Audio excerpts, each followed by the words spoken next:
강석기 원장님이 강의를 해주시겠습니다. 박수 부탁드리겠습니다.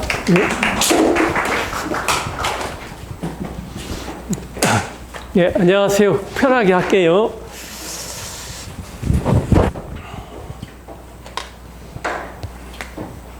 식사하시면서 천천히 하시고 마이크가 마이크. 예, 안녕하세요. 저는 포항에서 32년째 그 치과, 동부치과 하고 있고, 그 임플란트는 30년 정도 됐어요. 그리고 단대, 치대, 구강외과 나오고, 여기 김은실 원장님하고는 대학 동기입니다. 제가 대학교 때는 많이 놀았는데, 그 원장님이 오늘 그 저보고 이렇게 강의도 하러, 예, 어쨌든 원장님들 여기 그 강의료를 내고 오셔서 가실 때는 그래도 오늘 하루 뭔가라도 하나 건지고 갈 수 있게끔 제가 최선을 다해 보겠습니다. 예. 자, 그 알이 오늘 이게 이제 원장님들 저보다 이제 임상 경험이 많으실 수도 있고 많이 더 그 환자를 더 많이 보시는 분도 있고 또 그냥 그런데 이렇게 그 변화를 주려면 그러니까 우리 그 치과에서 어떤 변화를 주려면은 이렇게 그 시도를 해야 돼요. 새로운 것을 시도해야지 그렇지 않고서는 똑같은 그런 걸 반복하고 그래요. 그래서 어떤 저도 이제 예전에 그 처음에는 그 임플란트 익스터널 헥사 하다가 또 이제 그 티슈 레벨 임플란트 하다가 또 인터널 하다가 또 이제 그 또 다른 그 IBS 티슈 레벨 하다가 또 이제 메가젠에 그 애니원 인터널 하고 하면서 이런 블루 다이아몬드나 아리 이런 부분들이 어떤 새로운 열을 만들어야 하잖아요. 그 하려면은 이제 그 픽업이나 아날로그나 뭐 이런 그 임상 그 컴포넌트들이 새로운 열을 만들어야 하는데 지금 당장은 그게 좀 귀찮고 이게 또 새로운 열, 그 혼동이 되고 그러는데 그러한 것이 1년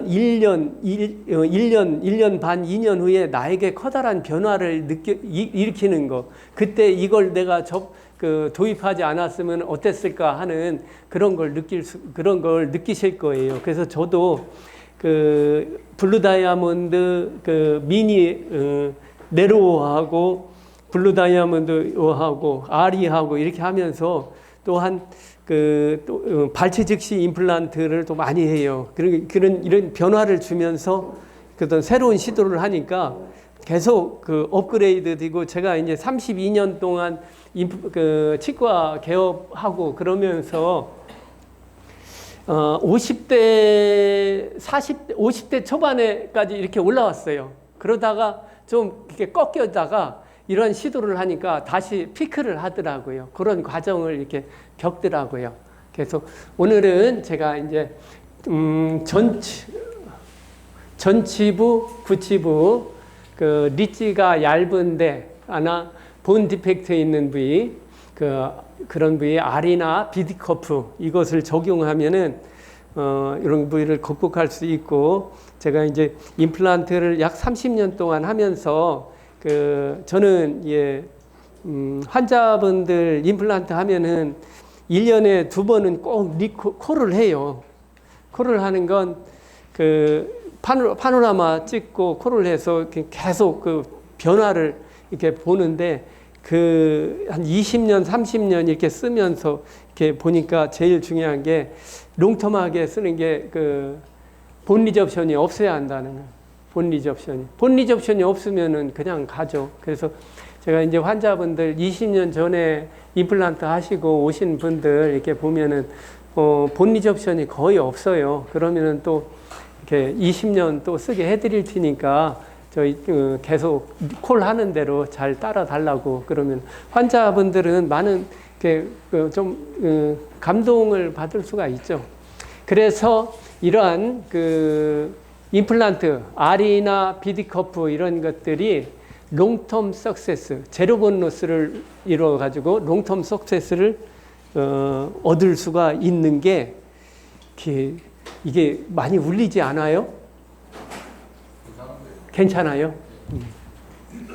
예, 그런 걸 이제 얻을 수 있는 게, 예전에 본 레벨이나 티슈 레벨 이렇게 하면서 오랜 기간 동안 한 30여 년 동안 해오면서 어떠한 임플란트, 이것이 오래가고 이건 좀 불리하고 그러면서 어떤 좀 약간의 어떤 임플란트에 대한 컨셉이랄까 철학이랄까 그런 게 좀 정립이 좀 되는 것 같더라고요. 그래서 오늘 그런 걸 좀 정리해 가지고 원장님들께 말씀드리겠습니다.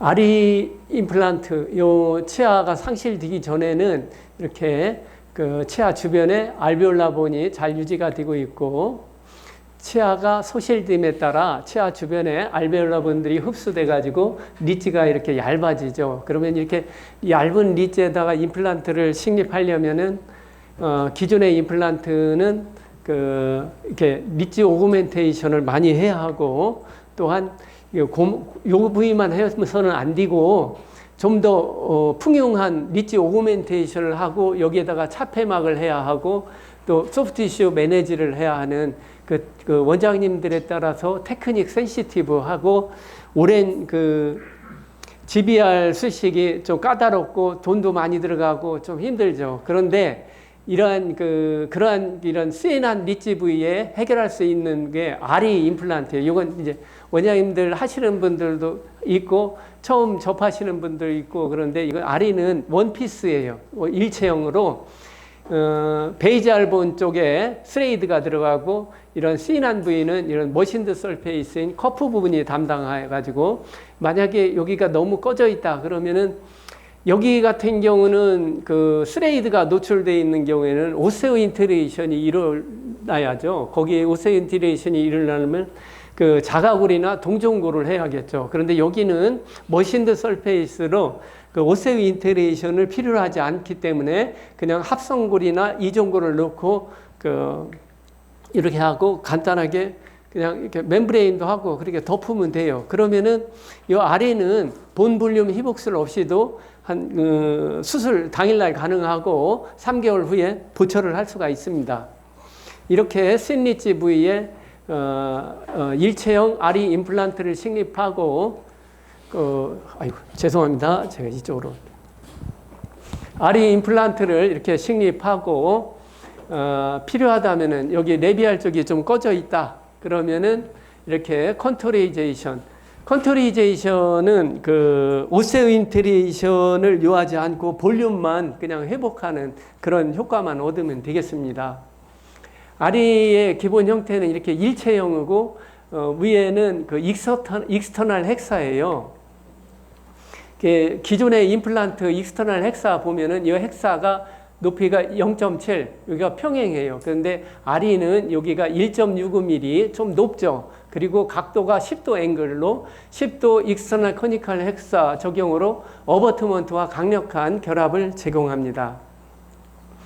아리는 이렇게 머신드 설페이스인 커프와 라프한 설페이스인 스레이드 부분으로 나누어지는데, 이 머신드 설페이스 이 부분은 가운데 중간 부위가 17마이크로의 미세한 그루브가 있어가지고 호라이존탈 서컴프렌셜 파이브로블라스트나 콜라겐들이 타이트 컨택을 이룰 수 있는 소프티슈 프렌들리 디자인입니다.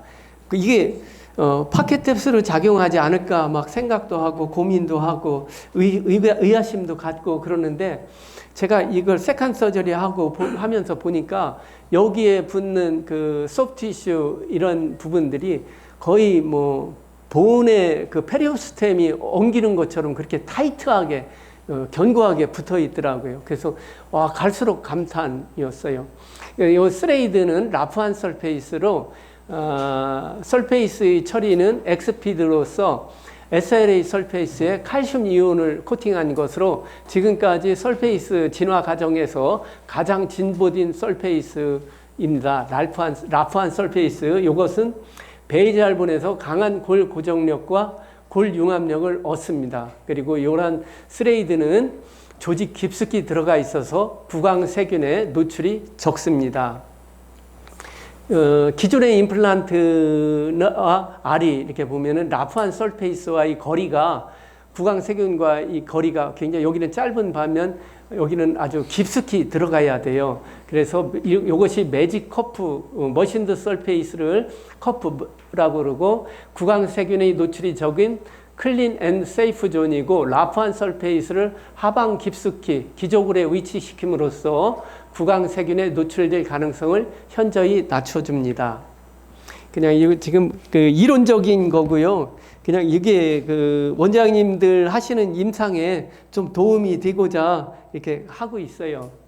아리는 씬 리치의 리치 오그멘테이션 없이도 기저골로부터 강력한 초기 고정력을 얻습니다. 아리는 여기는 상악골이에요. 치아가 상실되고 알베올러분이 흡수돼서 리치가 얇아진 상태이고 이 노란색을 기점으로 하부는 원래 치아가 있던 알베올라본이고 위에 부위는 그 베이지알본입니다. 그래서 기존의 임플란트를 이렇게 식립하려면은 드릴링조차도 레비알 쪽이 노출이 되고 이렇게 스레이드도 노출이 되죠. 이거 처음에 말씀드린 것처럼 이것을 성공하기 위해서는 오세오 인테그레이션을 만들기 위해서 자가골이나 동종골을 하고 차폐막을 하고 소프티슈 매니지하고 원장님에 따른 테크닉 센시티브하죠. 그러나 이것은 요 부위를 크록스 섹션 해가지고 옆으로 본 거예요. 이것은 이제 요 깊은 부위에 아리에 베이지알본 쪽에 아리에 스레이드가 들어가고 이런 얇은 부위는 아리에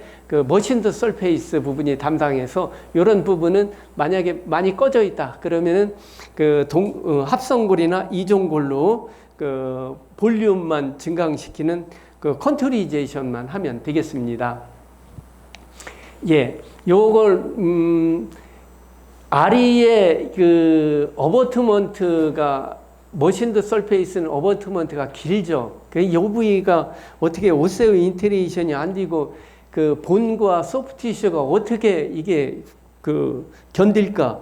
여기 보시면은 이건 그 바이콘의 임플란트입니다. 바이콘 임플란트 픽스처 그 저 안에 베이지알본에 들어가고 그 롱한 어버트먼트가 바이콘 임플란트와 이렇게 커넥션이 된 거죠. 이것은 커넥션이 됐으면서 거의 한 15년 정도 됐는데 다른 치과에서 하시다가 저희 치과에서 오셔서 여기 해가지고 브릿지를 하신 건데 15년 정도 되신 건데 그 주변에 골이나 소프티슈가 잘 유지가 되고 있어요. 이것은 그 롱한 어버트먼트 또한 머신드 설페이스죠. 그럼 이러한 것에 비교했을 때 아리는 요 부위가 커넥션이 아니고 일체형입니다. 이것은 그 커넥션임에도 불구하고 롱텀하게 잘 유지가 되는데 아리는 그것보다 좀 더 유리한 디자인이지 않나 생각합니다. 요 7년 정도 됐고 9년 11년 예, 12년, 지금 한 15년 정도 됐는데 이렇게 잘 유지가 되고 있어요. 또한 이 바이콘 임플란트도 우리가 좀 그 어떤 환자분들 보면은 그 바이콘 임플란트 해가지고 와서 참 오랫동안 신기하게 잘 쓰고 있는 걸 볼 수가 있어요. 그런 게 보면은 참 그 이런 안에서 커넥션이 되는데 이런 게 롱텀하게 유리하게 쓸 수밖에 없는 게 어떤 주변의 바이올로지를 충족했다는 거죠. 이러한 바이올로지를 충족한 게 이건 다만 커넥션 된 부위. 여기는 일체형으로서 이 아리 임플란트 머신드 설페이스의 그 소프티슈를 한번 볼까요? 어느 정도 타이트한지. 24호번 프랙처 됐어요. 예, 발치하고 여기 보시면은 요 부위까지 그 본 디펙트 여기까지 그 기존의 임플란트를 식립하려면은 이 부위에다가 막 뼈 이식을 많이 하고 또 4, 5개월 기다렸다가 해야죠. 그런데 이 아리 임플란트는 사운드한 본에 이렇게 스레이드가 들어가고 염증이 있고 본 디펙트한 부위에 그 커프 부분이 담당합니다. 여기는 그 커프 6mm, 요건 8mm. 예, 파이널 레스토레이션 들어가고 보철이 들어간 사진인데 이렇게 보시면은 예, 그 잇몸이 이렇게 타이트하고 건강하게 유지가 되고 있는 게 놀랍죠. 놀랍고 요건 보컬 쪽에서, 이건 팔라탈 쪽에서 본 사진이죠. 보통 일반 이건 기존의 임플란트, 기존의 임플란트 보시면은 이런 임플란트이죠. 이런 임플란트인데 저는 이런 임플란트도 다 바꾸고 싶어요. 이걸로 코로날 포션 부위에 그 머신드 설페이스로 다 바꾸고 싶어요. 예, 이런 것을 제시하고 있어요. 그래서 또한 다른 환자 여기도 이제 32번, 42번 부위 아리 임플란트 식립하고 이게 하기 전에는요, 이 환자분의 잇몸이 이렇게 너덜너덜하고 건드기만 하면은 퍼스 나오고 블리딩 되고 막 그런 환자였어요. 근데 이제 임플란트 이렇게 식립하고 보철 들어가고 그러니까 이런 잇몸 부위 텍스처나 이런 잇몸의 건강도가 굉장하죠. 이렇게 보시면은 파켓 해도 프로빙에 제로가 나오고 이런 잇몸을 가지고 있어요. 아리는 그래서 이제 어떤 원장님들은 거기가 파켓으로 작용하지 않을까, 그리고 염증으로 이렇게 그 이물질이 들어가나 세균이 침투하지 않을까 그렇게 의심하는데, 사실 임상에서 이런 것을 보여주니까 더 뭐 의아할 필요도 없고, 또 이런 것을 바탕으로 이런 것이 어떠한 그 바이올로지를 가져가지고 이렇게 훌륭하게 잇몸과 잇몸 부위들이 텍스처나 이런 건강한 주변을 유지하는가, 그런 걸 한번 보겠습니다. 생물학적 폭경을 가지고 얘기할게요. 자연치아에서의 생물학적 폭경과 임플란트에서의 생물학적 폭경. 이런 생물학적 폭경과 이제 그런 부분들을 같이 병용해서 말씀드리고 그러면은 조금 이제 지금까지 원장님들 임플란트 식립을 하면서 이것이 이래서 오래 가고 이것이 이렇기 때문에 좀 더 탈이 났구나, 그런 것을 이렇게 알 수 있을 거예요. 자연치아에서의 생물학적 폭경은 이건 연조직, 이건 치아, sulcus 1mm, 정셔널 에피텔리움 1mm, 컨덕티브 티슈 어태치먼트 1mm. 그래서 도합 자연치아에서의 생물학적 폭경은 통상 3mm로 받아들이고 있습니다. 정셔널 에피텔리움은 외배엽성 조직인 범랑질과 접합상피가 결합함으로써 생체의 기본적 룰인 외배엽성 조직의 연속성이 유지되고, 이것은 헤미데스모즘 결합으로 약하다. 헤미데스모즘은 반세포성으로 부착됐다 떨어졌다 부착됐다 떨어졌다 하는 결합력이 약한 부위죠. 그에 비해서 그 하부에 있는 커넥티브 티슈 어태치먼트는 중배합성 조직인 세멘트질과 치은 결합 조직이 샤키스 파이버에 의해서 강하게 결합하고 있다. 요 부위, 이 커넥티브 티슈 어태치먼트는 샤키스 파이버에서 강한 타이트한 그런 유지를 보이고 있고, 이것은 정셔널 에피텔리움을 지지하고 있죠. 요 하방에서 보통 이제 프루빙 뎁스 하면은 이제 프루빙 할 때는 10 내지 20g의 라이트 폴스로 해가지고 프루빙을 하게 되는데, 이렇게 50대의 건장한 남자 자연치아에서 임플란트에서의 프루빙 뎁스는 자연치아에서는 2mm, 2, 3mm, 임플란트에서는 3, 4mm, 이렇게 건강한 잇몸 조직에서는 이렇게 나와요. 그러면 임플란트에서의 생물학적 폭경은 2020년 닥터 링키비시우스가 자연치아에서의 생물학적 폭경보다 조금 넓은 에피텔리얼 어태치먼트 1.9mm, 커넥티브 티슈 1.7mm, 도합 3.6mm, 자연치아에서보다는 조금 넓은 생물학적 폭경을 보고했는데, 이것은 휴먼 스터디에서 보고했습니다. 그래서 일반적으로 임플란톨로지스트에게 임플란트 생물학적 폭경은 약 3.6mm다라고 이렇게 받아들여지고 있습니다. 그러면은 왜 생물학적 폭경을 그렇게 얘기하냐? 이 생물학적 폭경은 형태적인 단순한 의미보다는 왜 그러한 형태를 갖는가의 의미를 생각해야 합니다. 바이올로직 위드스는 생체가 보유하는 생물학적 룰을 유지하기 위한 방어 시스템이며 생체 내부와 생체 외부를 구분하고 생체 스스로가 세균이나 이물질이 생체 내부로 침입하지 못하도록 구축한 생물학적 배리어다.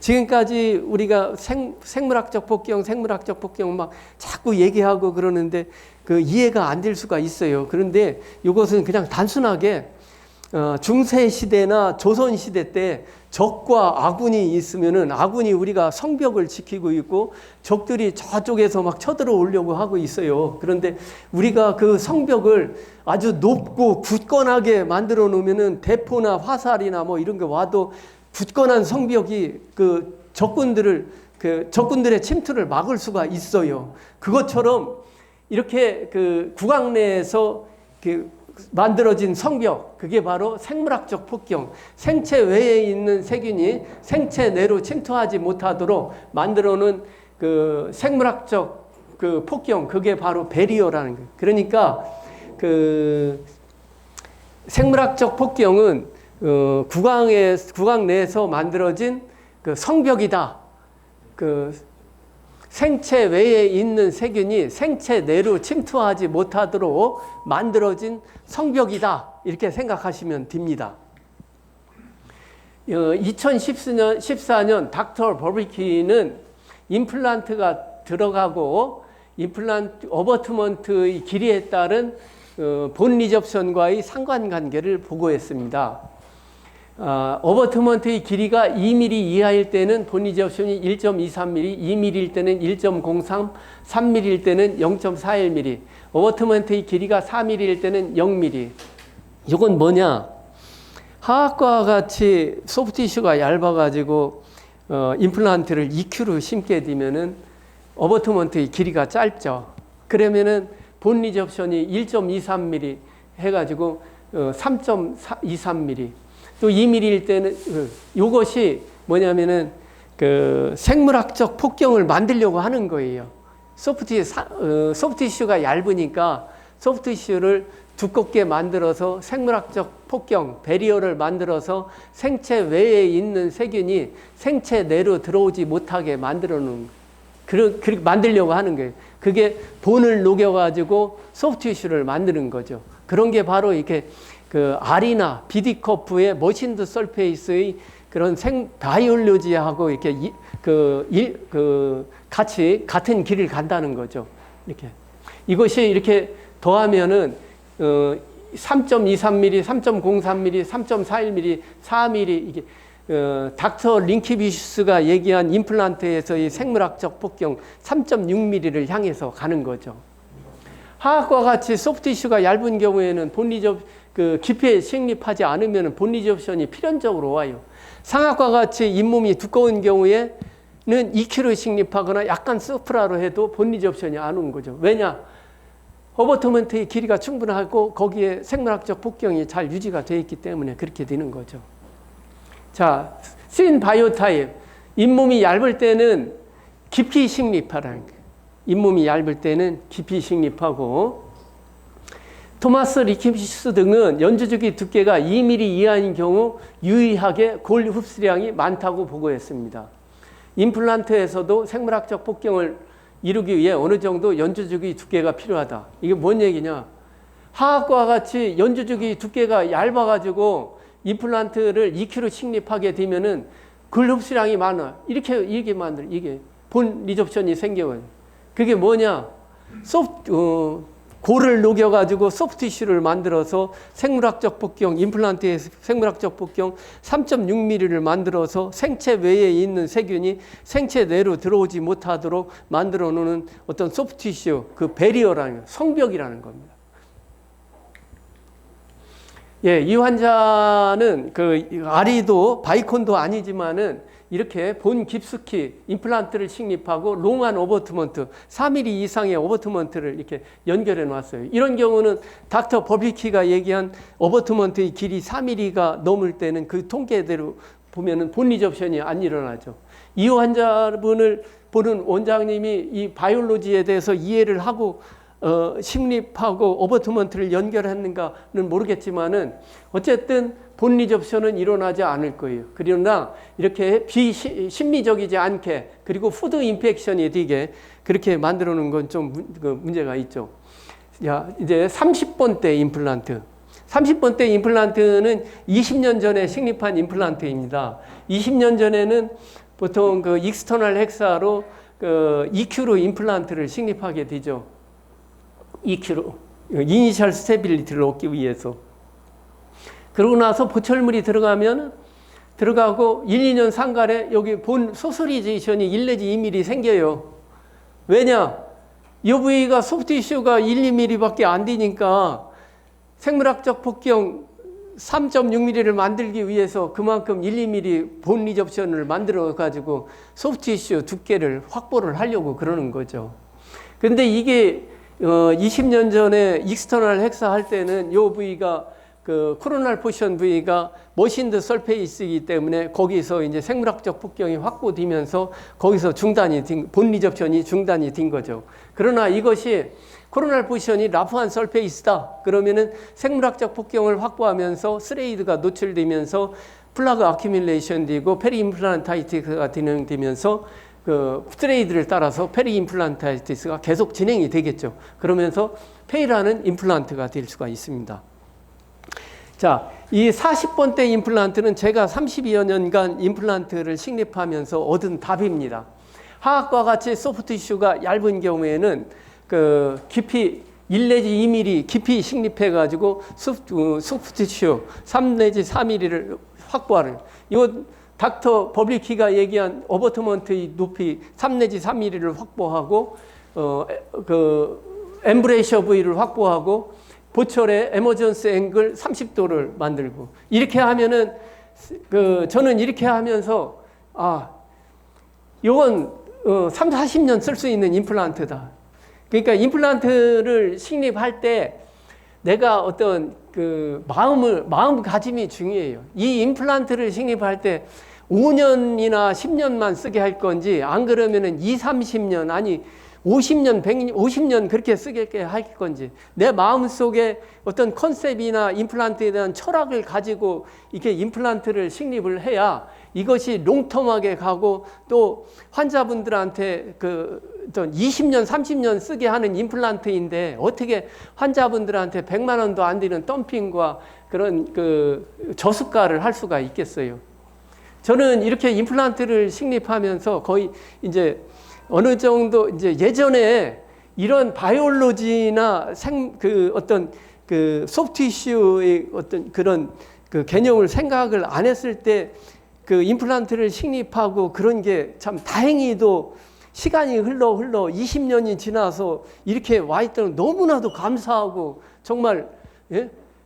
나한테 정말 제가 너무 예전 임플란트 싹 갈아엎고 싶고 그런 생각이 드는데 그런 걸 옛날 임플란트를 보면서 너무 가슴 쓸어내리고 너무너무 감사하죠. 지금까지 그렇게 잘 유지가 되어 왔던 게. 그러나 이제는 확실한 임플란트에 대한 개념, 컨셉과 철학을 가지고 있기 때문에 이것은 이제 내가 이렇게 임플란트를 식립하면은 20년, 30년 쓸 수 있다. 그런 것을 딱 확신을 갖고 이건 됐어.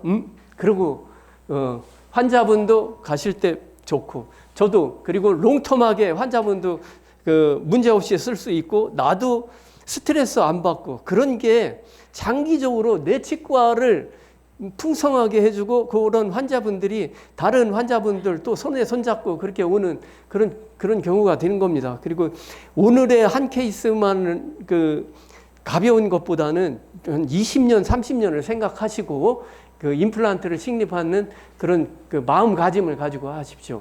자, 그런데 이것이 블루 다이아몬드입니다. 블루 다이아몬드인데 본 깊숙이 1 내지 2mm 하방에 식립했죠. 그런데 이게 힐링이 되고 나서 보철을 하는 과정에서 제가 이제 픽업 임프레션 코핑하고 커스터마이즈 어버트먼트 연결하고 그런 과정이 환자가 통증이 많고 요 사이에서 그 블리딩이 많이 되더라고요. 요것 또한 마찬가지거든요. 이런 데도 저 깊숙한 데서 커넥션 되니까 블리딩이 되고 잇몸이나 이런 게 너무 아픈 거죠. 그런 일을 잘 해놨다가 잘 해놓고 마지막에 볼철할 때 환자분하고 또 실갱이 해가지고 여기 그 마취하고 또 인상 뜨고 그런 경우가 생기죠. 그래서 이러한 것을 보완한 게 예. 이런 걸 보완한 게 그 비디커프입니다. 잠깐만요.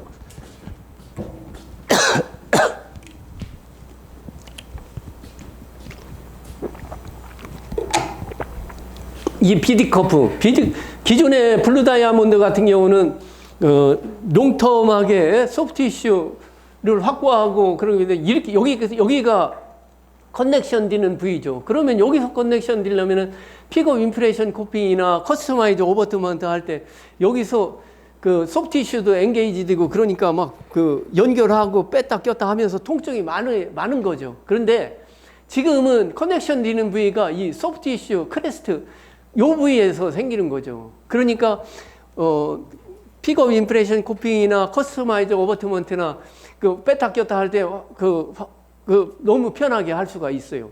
그래서 이러한 비디커프는 제로본 로스를 이루는 구치부 미래의 임플란트를 구치부나 소치 부위의 씬리지, 본 디펙트 부위의 해결책이고 제가 30여 년 동안 임플란트를 해오면서 물론 본 레벨도 하고 소프티슈도 하고 티슈 레벨도 하고 많은 임플란트를 해봤어요. 그런데 작년에 아리 임플란트를 하고 올해 그 비디커프를 하면서 바로 이거야. 이것이 바로 임플란트에서 답을 내려줄 수 있는 그리고 임플란트에서의 판도를 바꿔주는 그런 디자인이다. 그렇게 생각이 들더라고요. 예. 이 비디커프는 페리 임플란타이티스 확실한 예방, 라프한 설페이스가 하방 깊숙이 위치하여 부광세균에 노출될 가능성을 현저히 낮춰줍니다.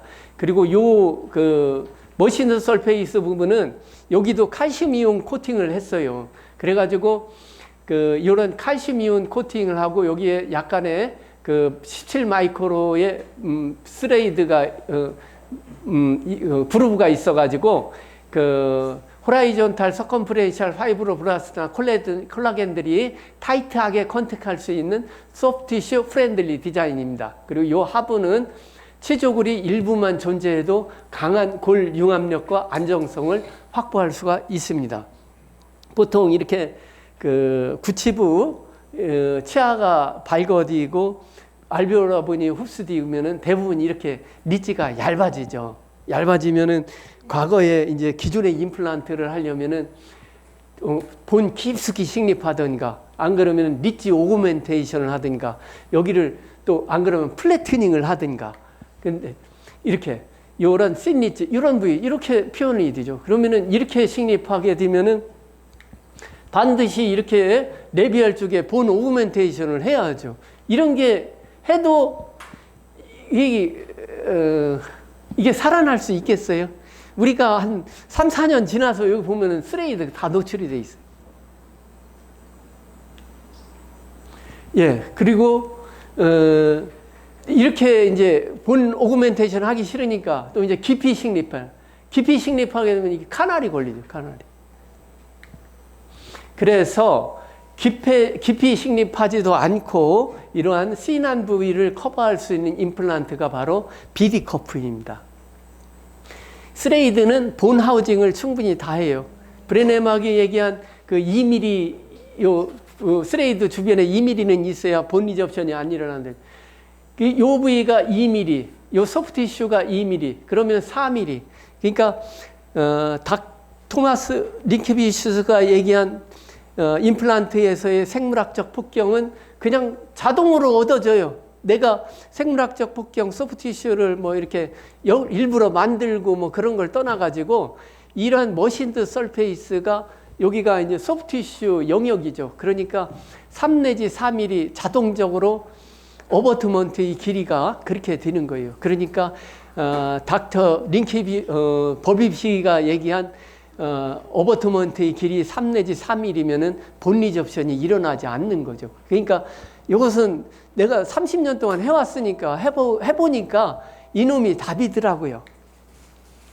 예, 임상 케이스 34세 젊은 여자일수록 발치하고 발치가 되고 하면은 본 리접션이 많이 생기죠. 그리고 이렇게 보면은 CT 상에서 여기 부위가 3, 4mm밖에 안 되죠. 6번인데 36번 부위인데 여기에다가 미니를 네로 임플란트를 식립하면은 코로날 부션 부위가 찢어지죠. 여기다 식립할 수 있는 거. 여기 보면은 리치가 얇죠.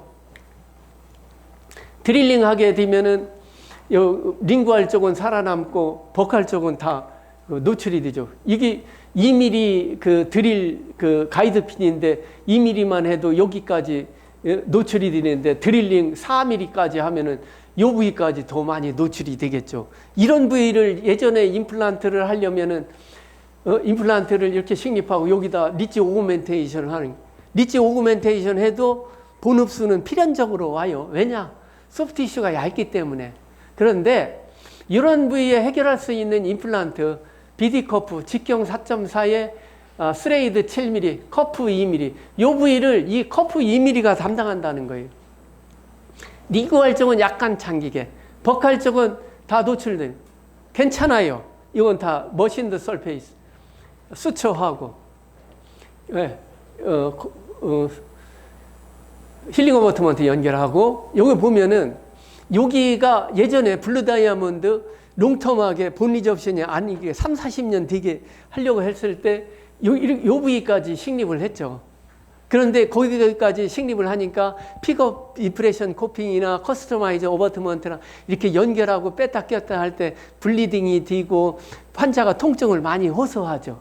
그런데 그 부위를 지나서 위에 약간 크레스트, 약간 하방 부위에서 그 커넥션이 되는 거죠. 그런데 이게, 예, 이런 그 C난 부위를 2mm, 이건 파노라마, 이건 CT 상에서 2mm. 그리고 이 스레이드는 본 하우징이 충분하게 2mm 정도 할 수 있게끔 하고, 2개월 후에 파이널 레스토레이션, 커스터마이즈 어버트먼트하고 파이널 레스토레이션 들어갔는데, 이건 이제 2개월 후에 파이널 들어간 거고, 3개월 후 그 좀 잇몸이 약간 크리핑 돼가지고 좀 더 자연스러워졌죠.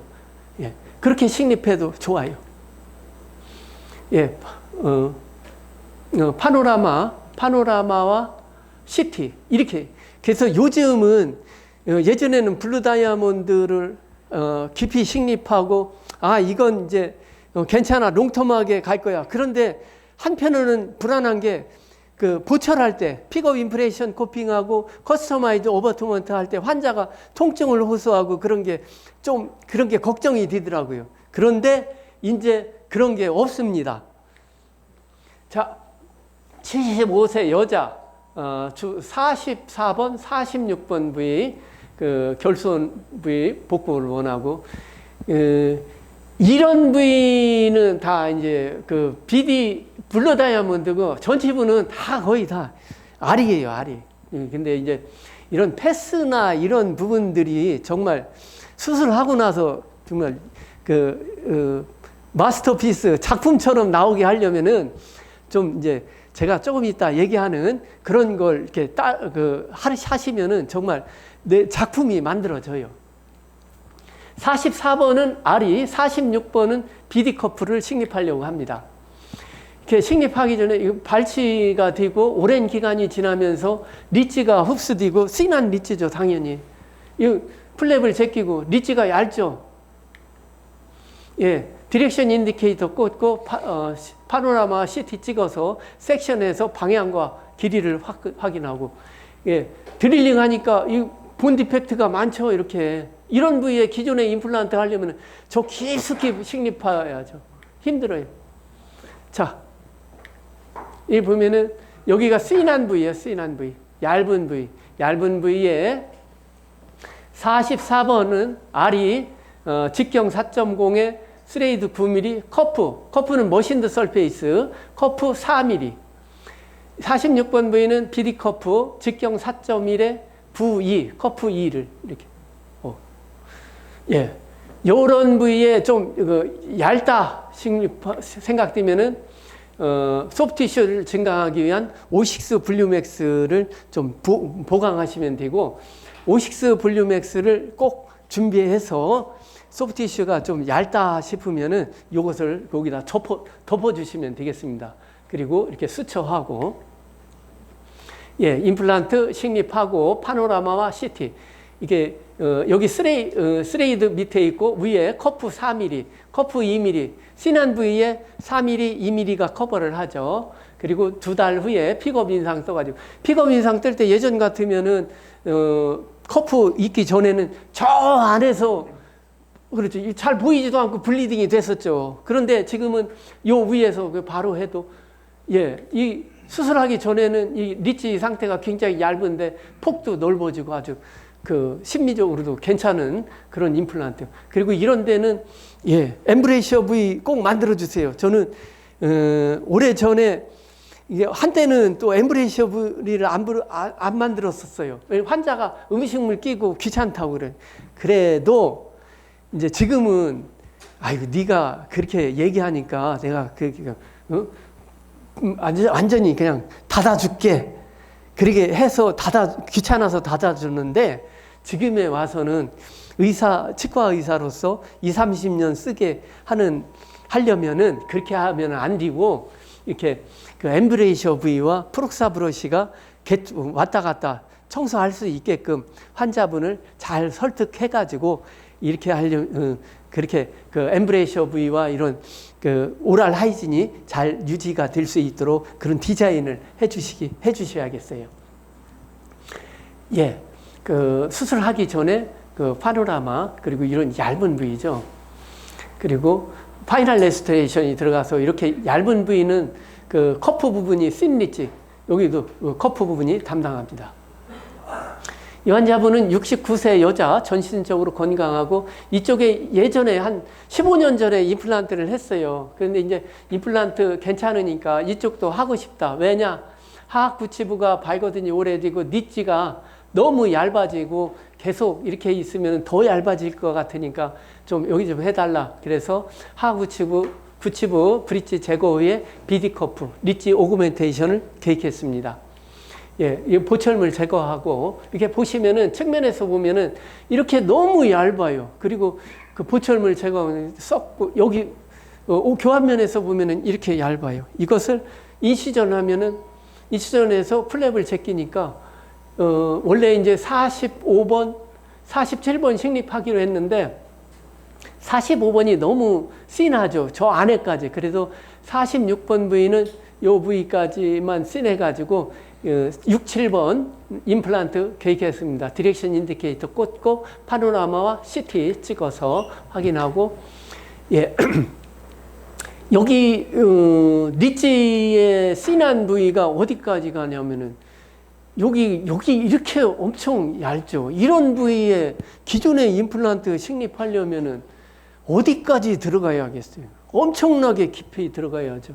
그런데 이러한 씬한 부위에 커프 2mm, 조금은 더 깊이 식립해요. 요건 이제 링구알 쪽은 서브로, 버칼 쪽은 약간 수프라로. 그래서 요 부위가 씬한 부위예요. 그래서 41번 부위는 4.1에 72, 47번, 46번 부위는 4.1에 76, 47번은 4.4에 72 이렇게 식립하고, 이제 환자분이 리치가 너무 꺼진다 그러니까 이제 합성골로 리치 오그멘테이션을 해줬어요.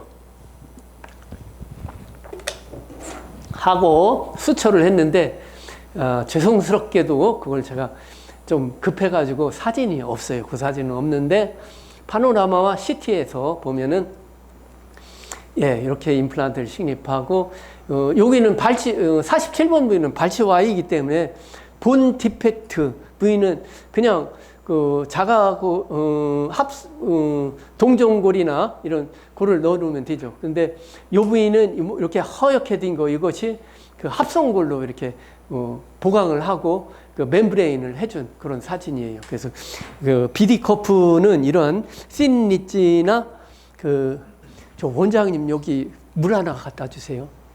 오늘 환자 많이 보신다고 힘드시죠? 돈 제일 많이 벌으셨어요? 예. 예. 이렇게, 그래서 요런 리치가 얇은 부위는 이렇게 머신드 설페이스인 커프 부분이 이렇게 담당하는 거예요. 그래서 이렇게, 제가 기존의 임플란트 본 레벨을 하면서 어려웠던 부분들을 이 BD 커프가 많이 해결을 해주고 거의 다 요즘은 커프가 본이 좋아도 커프 쪽으로 가요. 왜 그러냐면 보철을 편하게 가려고. 자, 기존의 임플란트 이렇게 식립해야 하잖아. 이렇게 씬한 리치 부위에. 근데 오그멘테이션 이렇게 하죠. 그러면은 그리고 보철 들어가죠. 필연적으로 본옵스가 왜냐? 하악과 같이 소프티슈가 2mm 이하인 경우 어버트먼트의 길이가 2mm 이하면은 닥터 버블리키가 얘기한 이 본 리접션이 필연적으로 1.23mm 들어온다고 그랬죠. 그러면 여기가 예전처럼 머신드 설페이스라면은 그래도 오랫동안 유지가 되는데 라프한 설페이스가 되니까 플라그 아큐뮬레이션 되면서 페리 임플란타이트가 진행되고 이러한 라프한 설페이스를 따라서 페이링 하는 임플란트가 되겠죠. 그러나 커프가 있으면은 이런 씬한 부위에 이런 커프 부분이 담당하고 리치 오멘테이션도 필요 없어요. 그냥 수초해요.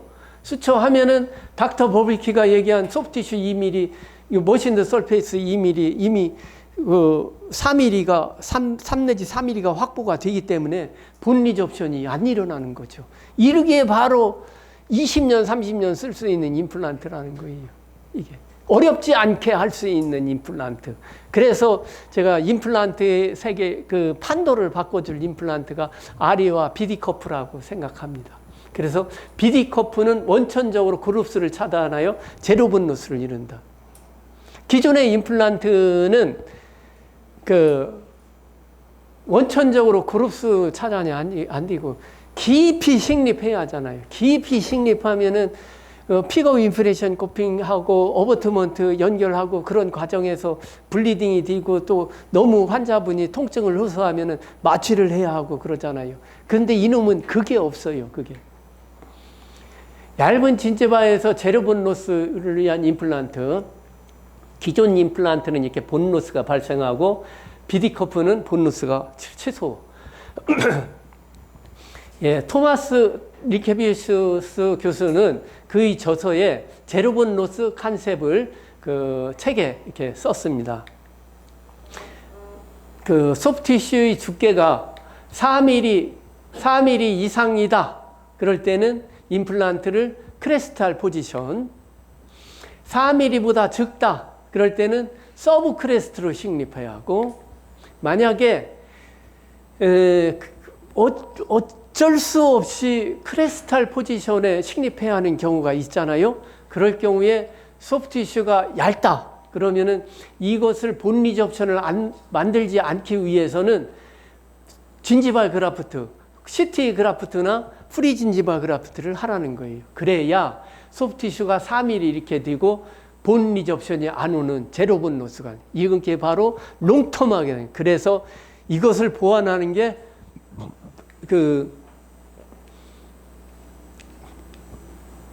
비디커프라는 겁니다. 비디커프. 비디커프가 그런 것을 보완할 수가 있죠. 얇은 치은에서 임플란트의 식립 깊이, 얇은 치은에서 깊이 식립한 경우, 쉘로우 포지션 보면은 닥터 버비키가 얘기한 것을 생각해 보세요.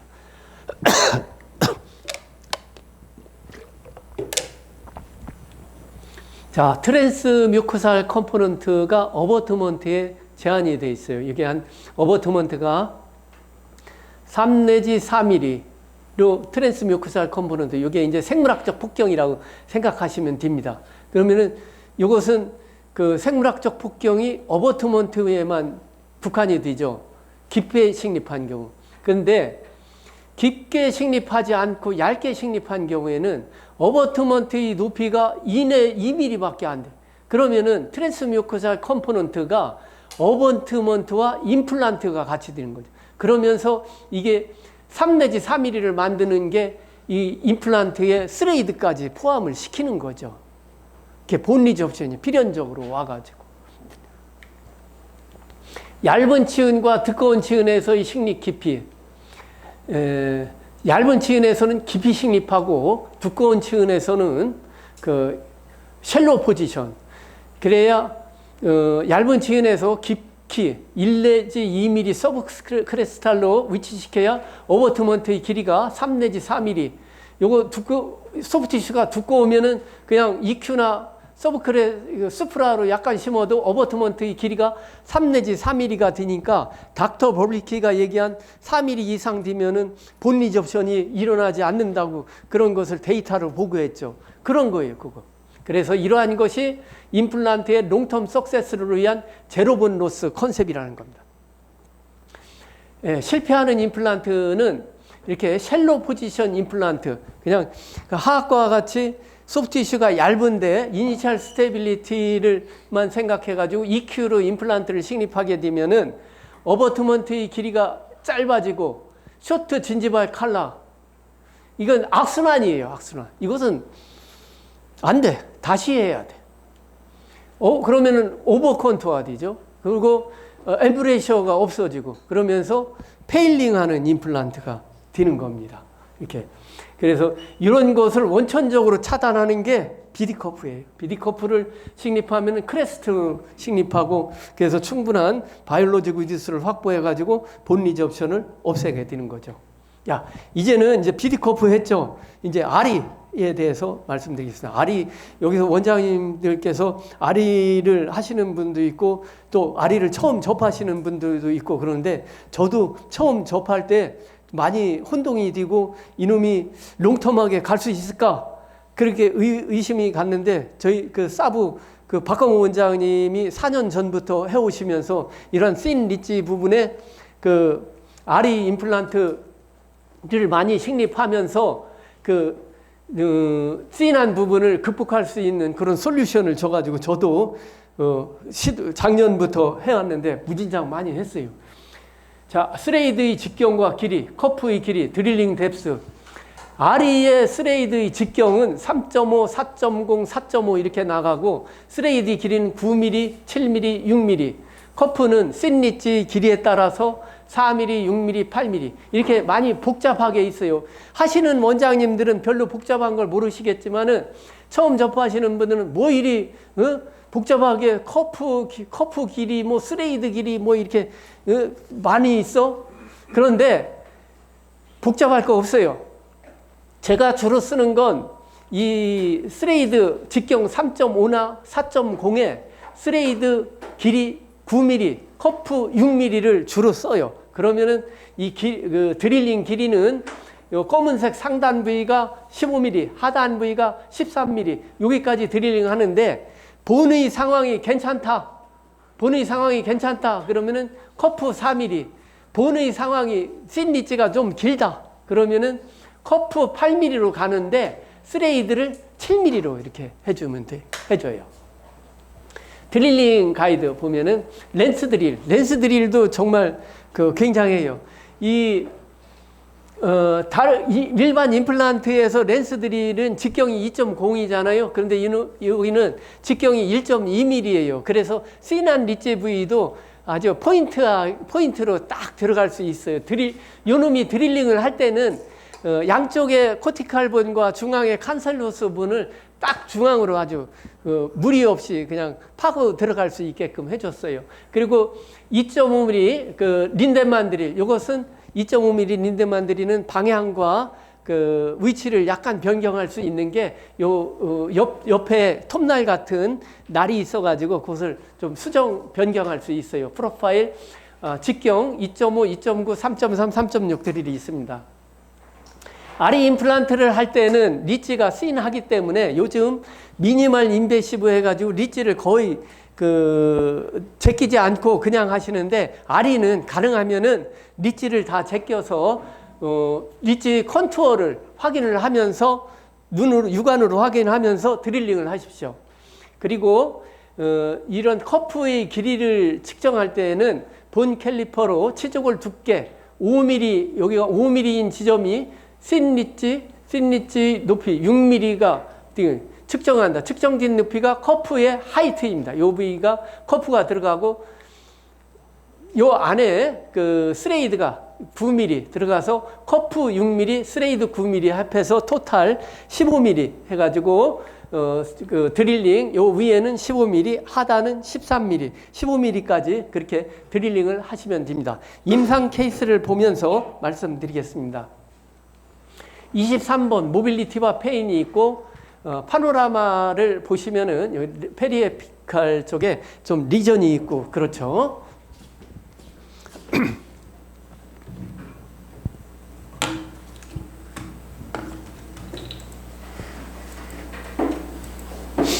예, 렌스 드릴로 이렇게 드릴링을 하고 렌스 드릴로 드릴링을 하기 1.2mm 렌스 드릴로 드릴링을 업앤다운으로 합니다.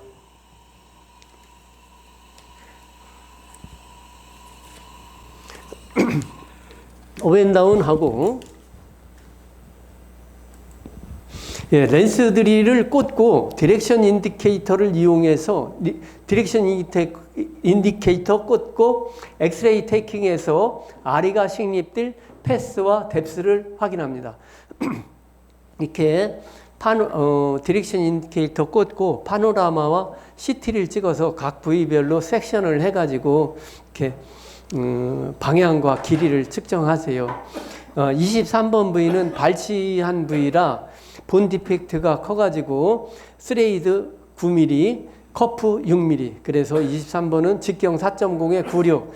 24번 부위는 인텍트한 부위고 그래서 약간 직경 4.0에 94를 계획했는데 지금 이 파노라마와 CT를 찍으라고 하는 게 수술하는 중간에 5분이면 돼요. 5분이면은 렌스 드릴로 드릴링하고 디렉션 인디케이터 꽂고 파노라마 찍고 CT를 찍어서 이렇게 내가 지금 가고 있는 길이 제대로 잘 가고 있는지 그걸 확인하고 다시 드릴링을 진행을 하세요. 지금 보시면은 23번, 24번 부위가 약간 레비알 쪽으로 됐잖아요. 이런 걸 이제 그 본 하우징을 다 충분하게 잘 하려면은 이제 약간 팔라탈 쪽으로 기울여서 드릴링을 해야겠다 그런 생각을 하죠. 그래서 그 원장님들 수술하고 나서 찝찝한 것보다 이렇게 수술하고 나서 오늘도 기분 좋게 수술이 잘 끝났다 그렇게 하려면은 중간에 수술하다가 그 파노라마와 CT를 찍어가지고 꼭 리딩을 하고 그렇게 들어가세요. 그러면은 CT의 리딩 능력이 굉장히 늘어요. 매일 수술하니까 매일 CT 보면서 방향하고 길이하고 이걸 확인하니까 CT 리딩 능력이 훨씬 더 늘어나요. 예, 드릴 홀에 패스가 맞지 않을 경우 린데만 드릴을 이용해서 패스를 조정합니다.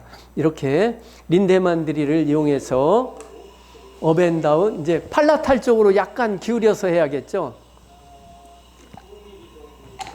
15mm까지면은 검은색 상단 부위까지 업앤다운 해서 드릴링을 하죠.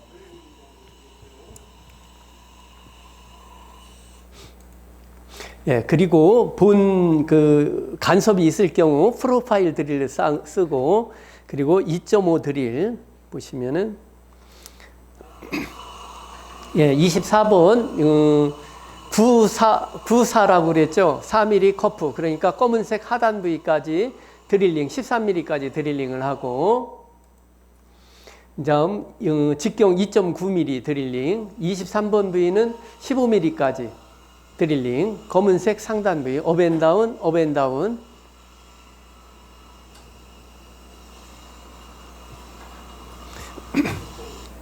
예, 디렉션 인디케이터가 2.5mm가 있으면 좋은데 2.9mm 예, 그게 좀 아쉽죠.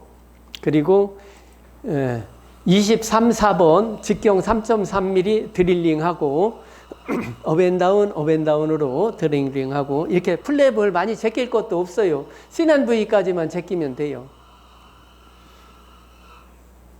예, 그리고 23번 부위 직경 3.3에 파이널 드릴링. 그리고 스레이드 직경 4.0에 96 임플란트를 식립합니다. 25뉴턴, 저항이 있으면 45뉴턴. 그래서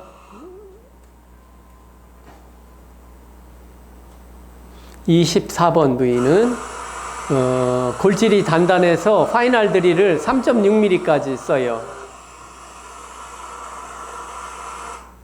이래 하고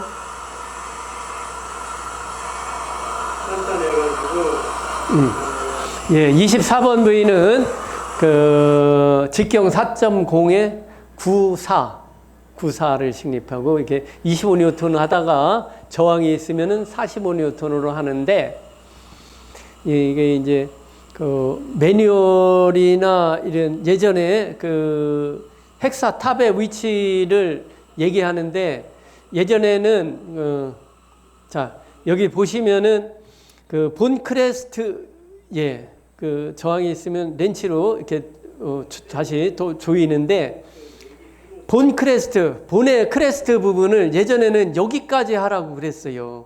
여기까지.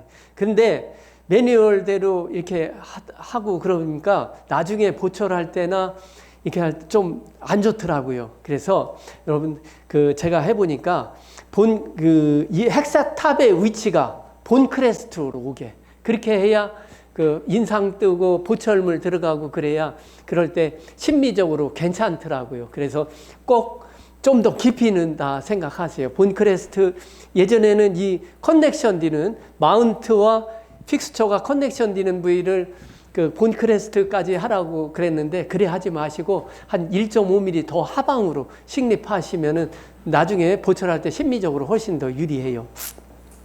그래서 헥사탑의 위치는 이렇게 요 부위까지가 본 크레스트, 헥사탑의 위치, 본 크레스트까지 하고 또 본 크레스트가 잘 보이지 않다. 그럴 때는 RE 임플란트의 픽스처와 마운트 여기 있는데 마운트에 중간에 넥 부위가 있어요. 여기를 진지발 라인 상에다 맞춰주면은 딱 이렇게 심미적으로 나올 수 있게 되더라고요. 그리고 RE 임플란트의 권장 식립 토크는 45뉴턴. 그리고 라쳇을 사용해서 이렇게 세게 할 때는 70뉴턴 이상 가게 하지 마세요. 그러면은 넥이 부러져요. 넥이 부러지면은 조금 더 넣고 싶어서 그렇잖아요. 근데 넥이 부러지면은 거기서 조금 이제 리버스해서 빼야 하는데 키트에 있는 마운트 픽스처 드라이버 마운트 그걸로 하니까 좀 빠가가 나고 그러더라고요. 그럴 때는 원장님들이 맥가이버 키트를 가지고 있으면은 아무 문제가 없는데 70뉴턴 이상 하지 마세요. 그리고 너무 꽉 조였을 때는 마운트 리무버로 제거를 하고 그리고 힐링 어버트먼트 연결하고 이게 마운트 리무버로 과토크로 인해서 낀 거 제거하고 이렇게 수술하고 나서 이 사진입니다. 나란히 이런 게 좀 기분을 좋게 해줘요. 그리고 23번 부위는 RE 4.0에 96, 24번 부위는 RE 4.0에 94를 식립했습니다. 제가 RE 임플란트를 식립하면서 RE 서지칼 키트예요, 이게. RE 서지칼 키트인데 30개 식립할 때까지 이 서지칼 키트에 이걸 보지 못했어요, 이걸. 이 숫자를 30개 하고 나니까 이 숫자가 눈에 들어오더라고요. 이건 뭐냐? 다 아시죠? 직경 3.5, 4.0, 4.5. RE 임플란트 직경 3.5를 식립할 때에는 왜 여기 중간에다 놨냐? 상악은 본이 소프트하니까 파이널 드릴을 2.9mm까지 하고 하악은 본이 덴스하니까 파이널 드릴을 3.3mm까지. 직경 4.0은 상악은 3.3, 하악은 3.6까지 이렇게 드릴링하고 임플란트를 식립하세요. 제가 20, 30개 하고 나서 보니까 내가 왜 바보같이 이걸 생각하지 않고 이걸 안 가르쳐 줬어요. 우리 사부 박광호 원장님이 안 가르쳐 주고. 근데 이제 하다 보니 감으로 했었죠. 감으로. 3.3 식립할 때는, 좀 이제, 2.9까지, 아니, 3.5 식립할 때. 그런데, 이거, 원장님들 지금 식립하시는 원장님도 있고, 처음 접하시는 분도 있고 그런데, 무조건 이걸 참고하셔서 하시고, 조금 전에 동영상에서 23번 부위는 파이널 드릴을 3.3, 24번 부위는 3.6으로 했어요. 근데 이제 본이 조금 댄스한 경우에는 한 단계 높은 파이널 드릴을 사용하십시오. 그러면 이제 헥사탑의 위치, 그리고 파이널 드릴, 꼭 기억하시고, 그리고 요 강의는 제가 이제 맨날 제가 이제 강의하고 나서는 저희 직원이, 다음날 유튜브에 동부치과 치면은 그냥 다 올라와 있어요. 강의한 게 그대로 다 올라와 있으니까, 처음 하시는 분들은 아리 강의 한번 보시고, 그리고 들어가시면 훨씬 도움이 되고, 이제 자신감을 갖게 해줍니다. 임상 케이스. 그리고 이제 오늘 그냥 쉬는 시간 하고 그러면은 좀 흩어지고 그러니까 그냥 달아서 할게요. 예. 속옷이 먼저, 이런 데가 좀 편해요. 치아가 없어서 식사를 못하고, 23번 부위만 살리고, 임플란트, 서포티드, 리무버블, 파샬 덴처를 계획하고, 15, 16은 블루 다이아몬드, 24, 25는 아리. 이게 아리 제가 작년부터 했으니까, 비디 커프가 안 나왔으니까, 비디를 했죠. 하악결손문은 임플란트. 예, 드릴링하고 디렉션 인디케이터 꽂고 파노라마와 CT 찍어서 15번, 16번 부위는 리치 폭이 충분해서 기존의 임플란트 좋아요. 14번, 15번 부위는 발치가 뒤고 알베올로본이 흡수되고 리치가 조금 얇아지죠. 그래서 여기는 아리 임플란트를 식립했어요. 아리 4.0의 부사. 자, 플랩 조금 제껴야죠. 이렇게 리치의 폭이, 치아가 상실이 되고, 리치가 조금 얇아지고, 한 4, 5mm 되는, 이런 데다가 이제 본 하우징을 위해서 직경 3.5mm를 식립했다가는 보철하고 2, 3년 안에 낭패를 볼 수가 있죠. 코로날 포션이 찢어지잖아요. 3.5mm는. 그래서 이제 4.0이나 4.5mm를 식립을 해요. 그러면은, 약간 비치든가, 한 1mm 뭐 하우징, 4mm를 식립하는데, 여기 리치 폭이 6mm는 돼야 앞뒤로 1mm 돼서 본 하우징이 되죠.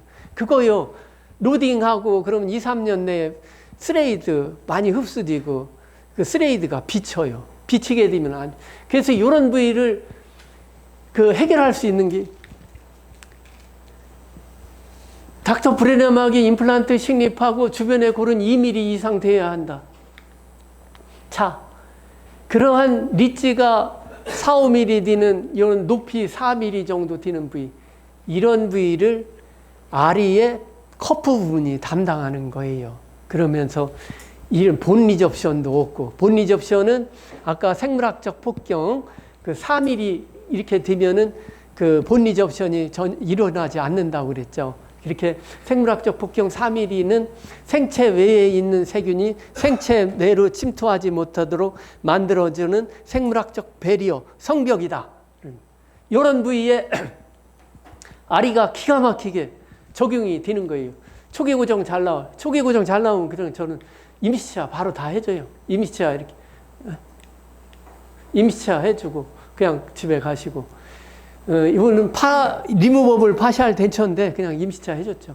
그리고 식립 후 2개월 파이널 레스토레이션, 지레치, 서베이드 크라운 하고 파샬 덴처 들어가죠. 굉장히 튼튼하게 잘 쓰시고, 상악 15, 16번은 블루 다이아몬드 기성의 임플란트, 24, 5번 아리 임플란트, 가령 또 33번과 같은 경우 보죠. 여기 발치하고 기존의 임플란트 하려면 어떻게 골리식하고 4, 5개월 기다렸다가 다시 오픈하고 그 임플란트 식립하고 또 3개월 기다렸다가 보철 들어가 그러죠. 근데 아리는 이놈 빼면서 요 아래에 사운드한 본에 스레이드가 들어가고 염증이 있고 이런 디펙트한 부위에 머신드 설페이스가 담당을 해가지고 그냥 그날 바로 임시치아를 해줘요. 저는 전치부 거의 임플란트하고 45N 하면 45N 이상 되게 만들어서 임시치아를 바로 다 해드려요. 자, 57세 이분도 소우치 부위 24호번 아리 임플란트 계획했습니다. 이 IBS도 많이 썼었어요. 티슈랩에. 근데 답은 그게 아니고 자, 그 디렉션 인디케이터 꽂고 파노라마와 CT 찍었습니다. 파노라마와 CT를 꼭 찍으라는 게 내가 가는 길이 제대로 가고 있는지 그것을 확인하는 거예요.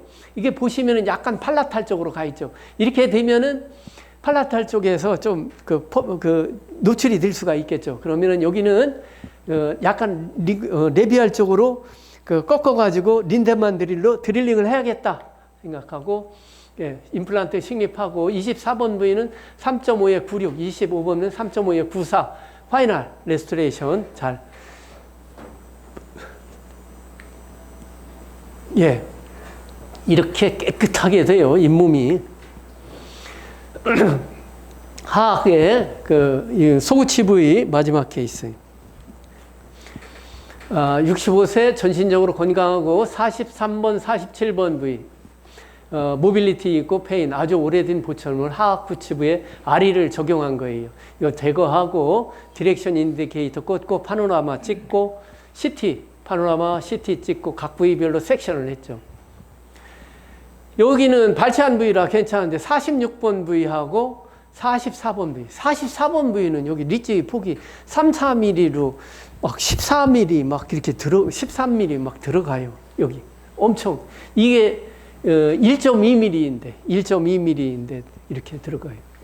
여기에 식립할 수 있는 임플란트 44번 RE 3.5에 스레이드 7mm, 커프 8mm C난 리지 조건이 안 좋을 때는 커프 8mm 그 대신 스레이드를 9mm가 아니고 7mm로 하라고 그랬죠. 그리고 요 부위는 3.5에 7, 8 비디커프가 있었으면 그걸 썼겠죠. 근데 비디커프가 없으니까 아리를 구치부에 다행히 이제 어벨러블 본 하이트가 되니까 그렇게 하는 거죠. 여기 보세요. 엄청 얇죠, 여기. 이렇게 얇은 부위에 들어가요. 이런 데는 이렇게 그 임플란트를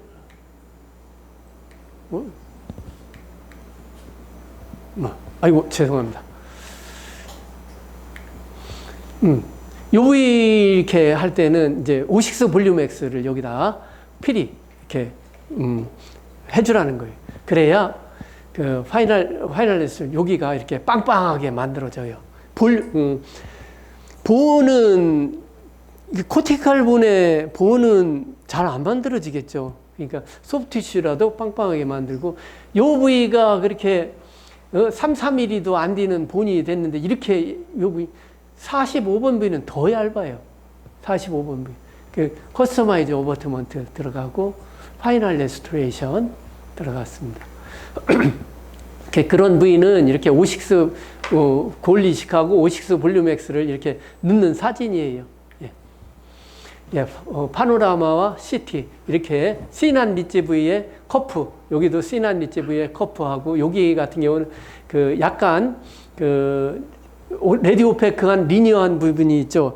그 오식스 볼륨엑스 2장을 접어가지고 여기에다가 보강을 하면은 이렇게 매뉴얼에는 오식스 볼륨엑스는 리니어한 본 포메이션을 한다. 그래 나와 있습니다. 이렇게 리니어하게 이렇게 그 바깥쪽을 커버합니다. 예, 이제 하악 전치부 케이스. 예, 61세 남자 중증 치재염으로 하악 전치부와 33, 35 통증과 모빌리티 요 발치하고 아리와 그 일반 임플란트를 계획했습니다. 이게 보시면은 여기 건들기만 해도 피 나오고 퍼스 나오고 그런 상태예요. 상악, 하악. 예, 다 발치하고 이런 데까지 다 막 치석이 들어있어요. 플랩을 제끼고 보시면은 33, 32번 부위가 본 디펙트가 아주 커요. 그래서 33번 부위는 좀 피하고 42번 부위에 아리, 그리고 나머지 33, 4, 5, 6은 블루 다이아몬드 계획했습니다.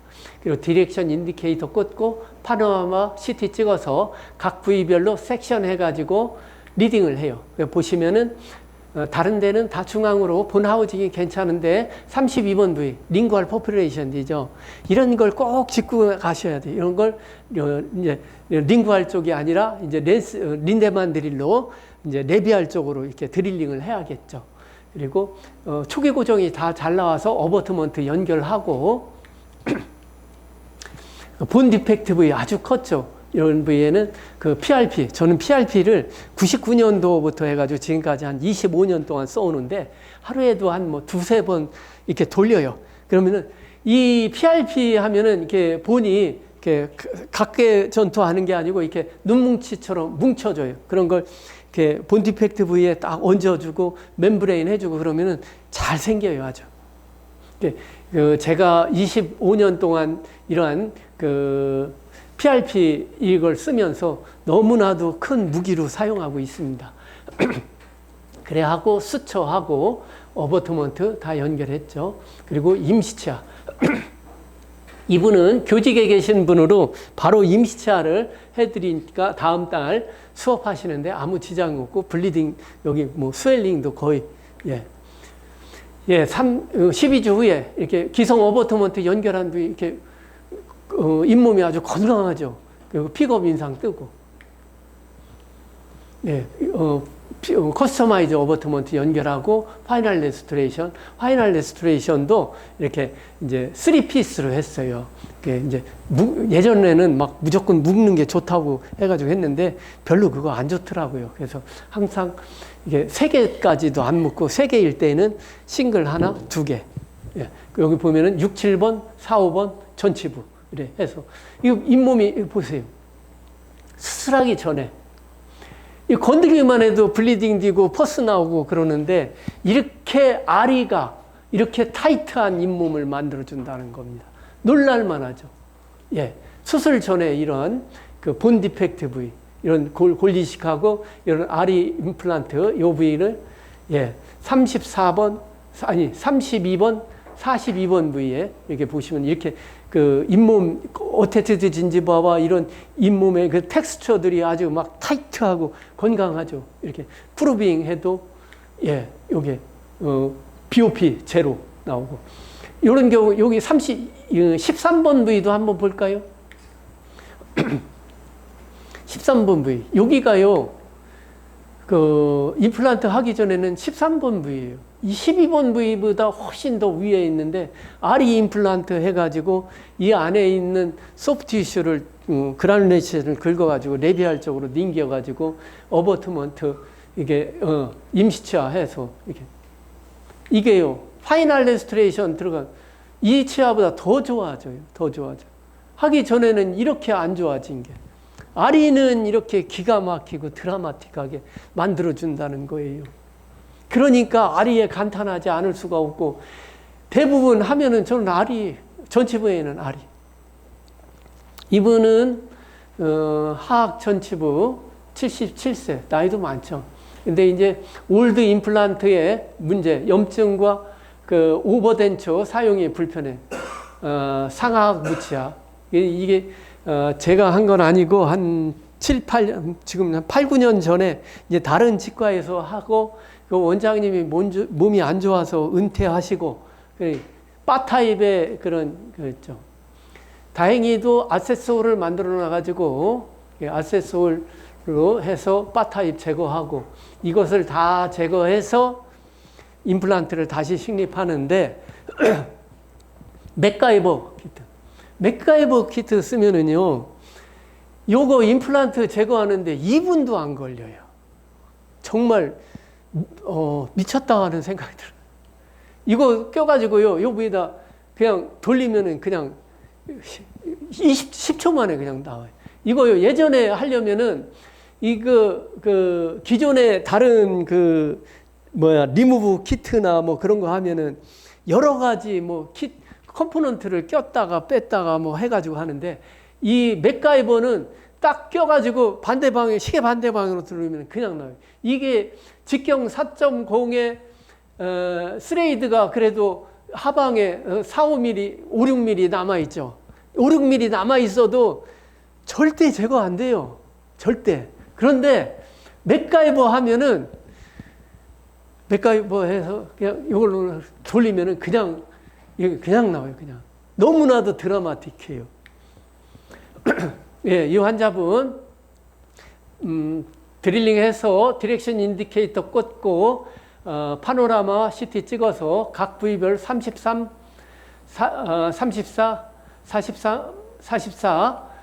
R이 3.5에 96, 3.5에 94, BD. 이렇게 식립하고, 여기는, BD 3.7, 8.5, 여기는 4. 저는 씬리지가 좀 좋다, 상황이 좋다. 그러면 커프 4mm 쓸 때가 기분이 좋아요. 왜 그러냐? 본도 상황이 좋기 때문에. 그리고 이렇게 어버트먼트 연결하고 초기 고정이 잘 나와서 보통은 그렇게 임시치아 바로 해드려요. 그리고 10주 후에 픽업 인상 떠서 서베이드 브릿지 해주고, 웩스업 하고, 예. 서베이드 브릿지 하고 파노라마 찍은 거예요. 그리고 도치배열 하고, 예. 파샬 덴처, 리모버블 파샬 덴처가 이렇게 들어갔죠. 이런 게 아주 좋아요. 그 환자분 예전에 임플란트를 7, 8년 전에 임플란트를 식립할 때 이걸 페일하지 않게 하려면 어떻게? 리치 오그멘테이션을 아주 많이 했든가 아니면 아주 저 깊숙이 식립했든가 그래 했어야죠. 그런데 지금에 와서도 임플란트를 저 깊숙이 식립하려면은 리스크가 너무 많다는 거예요. 이러한 상부의 C난 부위를 아리의 머신드 설페이스인 커프 부분이 담당해가지고 쉽게 할 수 있어요. 쉽게 할 수 있는 임플란트 R입니다.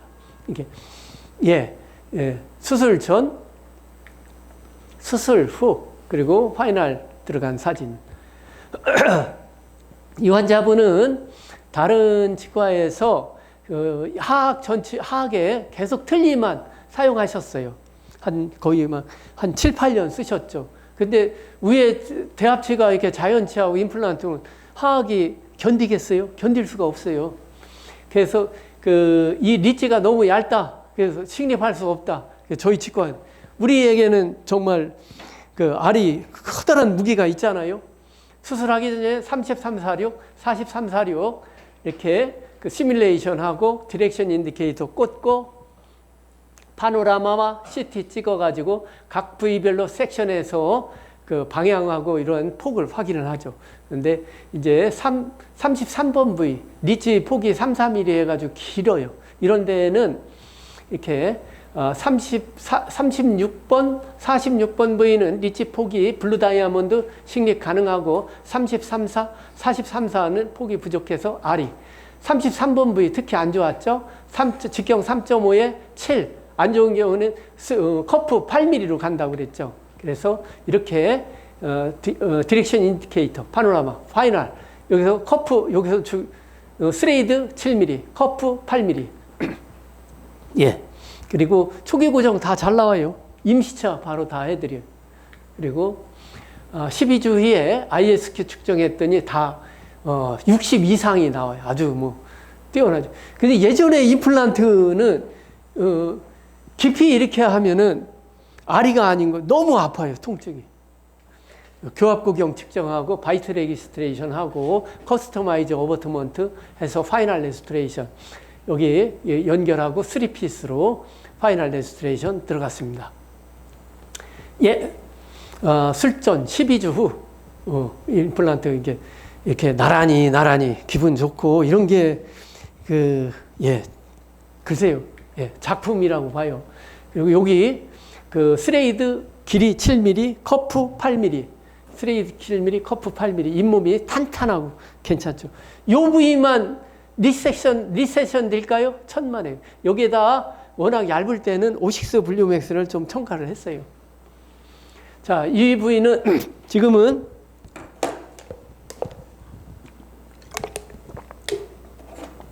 다음은 우리가 이제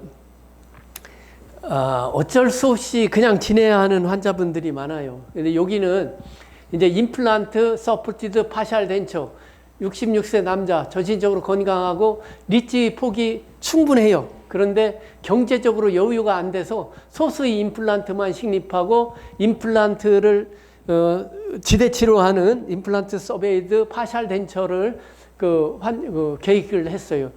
이런 경우 이게 아리는 아니에요. 아리는 리치 폭이 충분한 경우에는 기존의 임플란트를 할 수가 있죠. 그런데 리치 폭이 워낙 얇아가지고 기존의 임플란트를 식립할 수 없는 환자분들 아리를 식립해서 이렇게 파샬 덴처를 할 수 있다는 거예요. 예, 서베이드 크라운하고 이렇게 파샬 덴처. 이런 파샬 덴처는 임플란트 서포티드 파샬 덴처는 기존 덴처에 비해서 지지력이 탁월하고 소수의 임플란트를 이용한 오버 덴처는 치료 후 손이 많이 갑니다. 가령 로케이터, 파손, 유지력 저하, 틀니 수리 등의 어려움이 있고 바타입도 마찬가지입니다. 저희 초기에 로케이터를 이용해서 오버덴처를 많이 했어요. 그런데 로케이터가 계속 파손이 오고 유지력이 떨어지고 맨날 손을 봐야 돼. 그리고 AS 해줘야 하고 돈도 받을 수가 없고. 그런데 이놈은 임플란트의 지대치를 만들어 부분 틀니를 사용할 때 환자의 만족도는 5, 6배, 아니 10배는 높아지는 것 같아요. 왜냐? 저장력, 유지력, 신미성이 탁월합니다. 자, 이 환자분 이제 씬리치로 임플란트 식립이 어려운 경우 10년, 15년 이상 틀니만 사용하시던 분이에요. 65세 여자, 하악은 자연체와 임플란트, 상악은 풀덴처로 하악이 워낙 강해가지고 상악이 잇몸이 통증이 심해가지고 식사를 못해요. 소화 스팻이 있고 식사할 때마다 너무 따가워요. 그래서 식사를 못해가지고 어떻게 할 수 없냐? 13, 14번, 23, 24번 부위에 아리를 식립해요. 기존의 임플란트를 식립하려면 여기에다가 리치 오그멘테이션을 어마어마하게 하고 또 틀니도 못 쓰게 뺏어야 돼요. 오랫동안. 그 터지면 꽝이잖아요. 그런데 이렇게 얇은 데는 플랩을 꼭 제끼라고 그랬죠. 플랩을 꼭 제끼고 그 리치 컨투어를 봐가면서 렌스 드릴, 1.2mm 렌스 드릴로 드릴링하고 디렉션 인디케이터를 꽂아서 파노라마와 CT를 찍어요. 여기는 사이너스 퍼포레이션 됐죠. 그래서 남아있는 베이지알본을 찾아가는 거예요. 베이지알본. 요 남아있는. 근데 여기는 퍼포레이션 됐으니까 여기 길이 스레이드 길이 7mm, 커프 6mm. 나머지는 그래도 스레이드 9mm 다 나와요. 다 나와. 이렇게 오랜 기간 동안 틀니를 쓰고 리치가 얇아진 환자분들은 본도 굉장히 약해요. 그런 경우에는 덴사바가 또 좋아요. 덴사바로 오세오 덴시피케이션 해가지고 이니셜 스테비틀릿을 조금 높일 수가 있어요. 그래서 14번 부위는 3.5에 76 이렇게 나머지는 9696 다 좋아요. 그리고 수초하고 이렇게 기다리는 기간 동안 저는 이렇게 이니셜 스테빌리티도 다 잘 나와가지고 틀니를 줬어요. 괜찮겠지 그랬는데 여기 보면은 약간 여기보다는 잇몸이 안 잤죠. 약간 터졌어요. 터져가지고 안 좋은데 그래서 깜짝 놀래가지고 틀니를 뺏어가지고 2주 정도는 안 끼고 잇몸이 힐링되고 나서 이렇게 티슈 컨디셔너 깔고 임플란트 있는 부위는 블록아웃을 충분히 하고 나가실 때만 이렇게 끼시라고 그러고 3개월 지나서 약간 커브 스크류도 노출되고 그렇죠. 여기가 커브 스크류 노출되고 소프티슈가 얇죠. 그래서 팔라탈 쪽에 잇몸을, 건강한 잇몸을 레비알 쪽으로 보내요. 보내고, 예, 세컨 서저리 하면서 보니까 이렇게 소프티슈가 아주 타이트하게 그 머신드 설페이스인 커프 부분에 아주 균일하게 접착이 돼 있고, ISQ도 다 63, 62, 61, 63, 53, 53 아주 좋아요. 근데 레비알 쪽에 보니 소프티슈가 너무 얇아가지고 이렇게 CT 그래프트를 해요. 호라이존탈 풀 시크니스로 하고,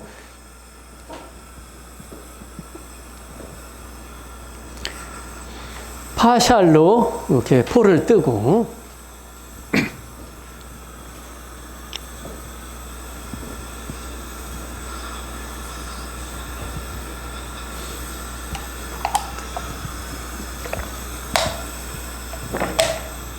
예, 디스탈로 버티칼 인시전 풀 시크니스 디스탈로 하고, 메디알 쪽 풀 시크니스 하고, 그 안쪽에 호라이존탈로 이렇게 하고 인시전을 긋고,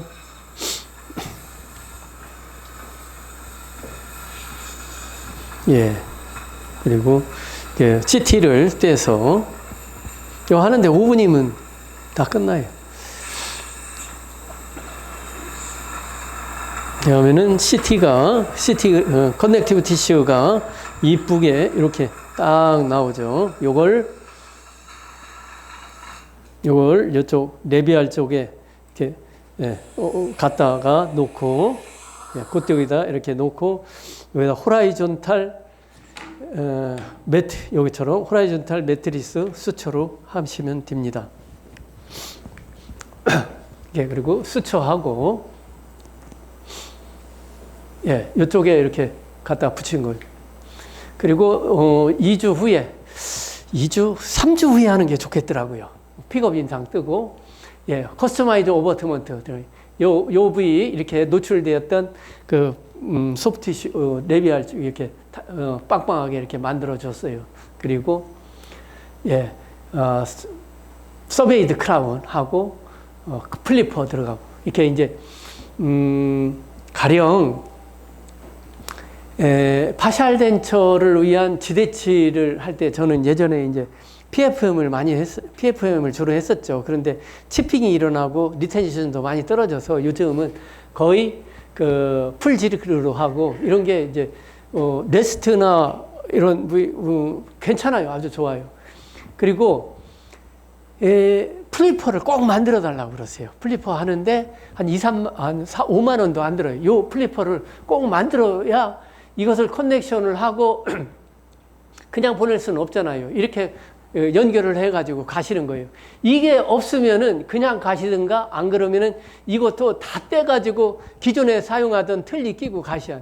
그러려면은 이거 틀니 만드는 과정에서 기능 인상, 도치 배열, 맥스업 그런 과정에서 또 다 뺐다 꼈다 해야 돼요. 너무 힘들어요. 그러나 이 플리퍼 하나만 있으면은 요거 해가지고 집에 갈 때 요거 끼고 가시면 돼요. 이제 우리 동네에서는, 포항에서는 이런 거 얘기 안 해요. 왜냐면 다 경쟁자이기 때문에. 제가 이제 울산이기 때문에. 예. 자, 이렇게 해서 그 파이널 레스토레이션, 서베이드 크라운 들어가고, 예, 파이널 레스토레이션 그래 했죠. 이게 보시면은 그 파이널 레스토레이션 들어가고 그 CT 찍은 거, 여기하고 이렇게 연결되는 거예요. 다 이제 바이코티칼 스테빌리티를 다 얻고. 예, 술전, 술후 이렇게 파샬 덴처 들어가고, 이게 그 서베이드 크라운 해서 이게 크라운하고 파샬 덴처 들어가고 6개월 후에 오셔가지고 사진을 찍었어요. 사진 찍고 측면 10번대, 20번대 이거 보시면은 레비알 쪽 소프티슈가 굳건하게 아주 잘 유지되고 있어요. 이분은 77세 여자 환자분으로 좀 전에 그분보다 더 거의 20년 가까이 틀니를 하시던 분인데, 상악 잇몸이 아파서 도저히 식사를 못 하신다고 그래요. 똑같이 13, 14, 23, 24. 이분은 거의 꺼져가는 불꽃이에요. 이렇게 플랩 제끼고 디렉션 렌스 드릴링하고 디렉션 인디케이터 꽂아가지고 파노라마 시티 더 없죠. 아예 없어요. 이걸 요 부위에다가 임플란트 식립할 수 있는 건 기존의 임플란트 없어요. 아리밖에 없어요. 아리. 요 부위도 마찬가지로 덴사바를 이용해서 오세오 덴시피케이션 하고 이게 레비알 쪽에 또 소프티슈가 얇고 이렇게 본도 워낙 얇고 그러니까 우식스 블루맥스 있잖아요. 그거 2장 접어서 하든가 1장으로 하든가 거기다 이렇게 커버하고 예, 임플란트를 이렇게 식립을 합니다. 14번 R이 3.5에 76, 3.5에 78, 3.5에 76, 4.0에 74. 이 환자분은 틀니를 아예 2주 동안만 뺐었어요. 2주 동안 뺐고 힐링이 되고 나서 티슈 컨디셔너 깔아가지고 이게 그리고 깔아가지고 하면서 요 부위는 블록아웃 해가지고 그냥 쓰시라고 괜찮아요. 3개월 후에 세컨 서저리 하고 ISQ도 다 잘 나와요. 좀 전에는 60 넘었죠. 여기도 이제 50은 다 넘고 여기 24보면 48, 59. 예, 수초하고 3주 후에 픽업 인상 뜨는 게 좋아요. 2주 후보다. 그리고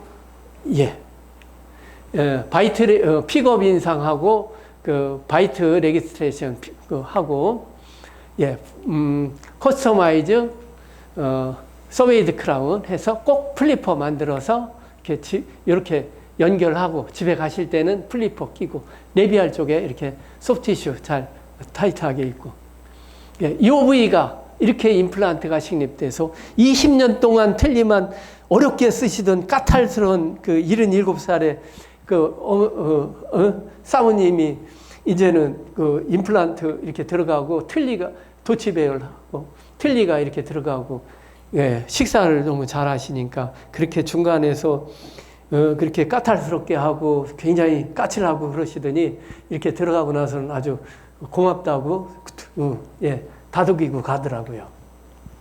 자, 이제는 페이란 임플란트는 그 아리를 이용해서 14번 부위 아리가 아니고 이게 2021년도에 임플란트하고 보철 들어갔어요. 이렇게 이때만 해도 괜찮았어요. 그런데 2년 후에 2023년도 2년 후에 흔들린다고 오셨어요. 보니까 이 부위를 확대해서 보니까 이렇게 그 코로날 포션 부위가 찢어졌어요. 이게 바로 3.5mm, 직경 3.5mm 이렇게 낭패를 봐요. 이게 애니원 3.5mm예요. 이런 이 부위 임플란트 깨졌죠, 여기 찢어지고. 그래서 요런 데는 맥가이버도 안 들어요. 그래서 트래핀 바로 제거를 하고 요 부위 보면은 예, 요 부위까지 이렇게 다 본 디펙트 부위죠. 이걸 다 제거하고 기존의 임플란트를 하려면은 본 그라프트 하고 4, 5개월 기다렸다가 기존의 임플란트를 해야 하잖아요. 그런데 아직 여기는 사운드한 본이 있기 때문에 4.0의 스레이드, 직경 4.0의 스레이드 길이 9mm, 커프 8mm, 요식. 아리밖에 없어요, 이거. 골리식하고 멤브레인하고, 예, 이렇게 수처하고, 이렇게 들어가는 거예요, 이렇게. 이게 겁나죠? 기존, 그 환자분하고의 관계 설정에 있어서 너무나도 좋아지고, 이걸 골리식하고 4, 5개월 기다렸다가 또 기존의 임플란트 식립하고 또 3개월 하고 그게 아니고 페이란 임플란트를 제거하고 바로 아리 임플란트를 식립해서 겁나니까 3개월 기다렸죠. 12주. 파이널 그 ISQ 69, 59 커스터마이즈 오브트먼트 하고 얼마나 좋아요. 이렇게 이런 건 다 프리. 그 AS 해야죠. 다 AS. 저는 임플란트는 30년 이렇게 됐는데 10년 동안 해가지고 문제되는 건 다 AS예요. 정말 AS예요. 10년에서 20년 사이에는 환자 부담금 50%, 20년 이상은 환자 부담금 75%. 10년 내에 일어나는 건 다 AS 해줘야 돼요. 그래야 환자분하고 신뢰감이나 어떤 동네 주치의, 평생 주치의가 되는 거예요. 이렇게. 저는 어떤 사람들은 임플란트 몇 년 하고 도망가고 그러는데 그 시간이 독이죠. 그 사람들한테는. 근데 저는 시간이 약이에요. 시간이 약. 갈수록 좋아져. 예, 디렉션 인디케이터, 파이널 레스토레이션 아주 좋죠. 15번, 25번 돌페인 발치 즉시 임플란트. 디렉션 인디케이터 꽂고 이때도 IBS 심었어요. IBS도 한동안 많이 심었어요. 근데 4개월 후에 ISQ 측정했더니 30, 40, 4개월 후에도 이렇게 나와요. 그래서 임시치아 해가지고 약간 로딩을 해가지고 자극을 주자 해서 한 달 후에 임시치아하고 한 달 후에 오셨어요. 오셔가지고 ISQ 측정했더니 25 더 떨어졌어. 아이고 혹시나 하고 한 달 더 기다려보자 했더니 더 떨어져요. 그러면 안 되겠다.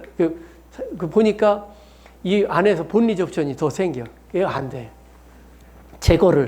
제거하고 디렉션 렌스 드릴링하고 디렉션 인디케이터 꽂고 파노라마와 CT 여기 정중앙으로 잘 들어갔죠. 여기는 레비알 쪽으로 좀 기울여졌죠.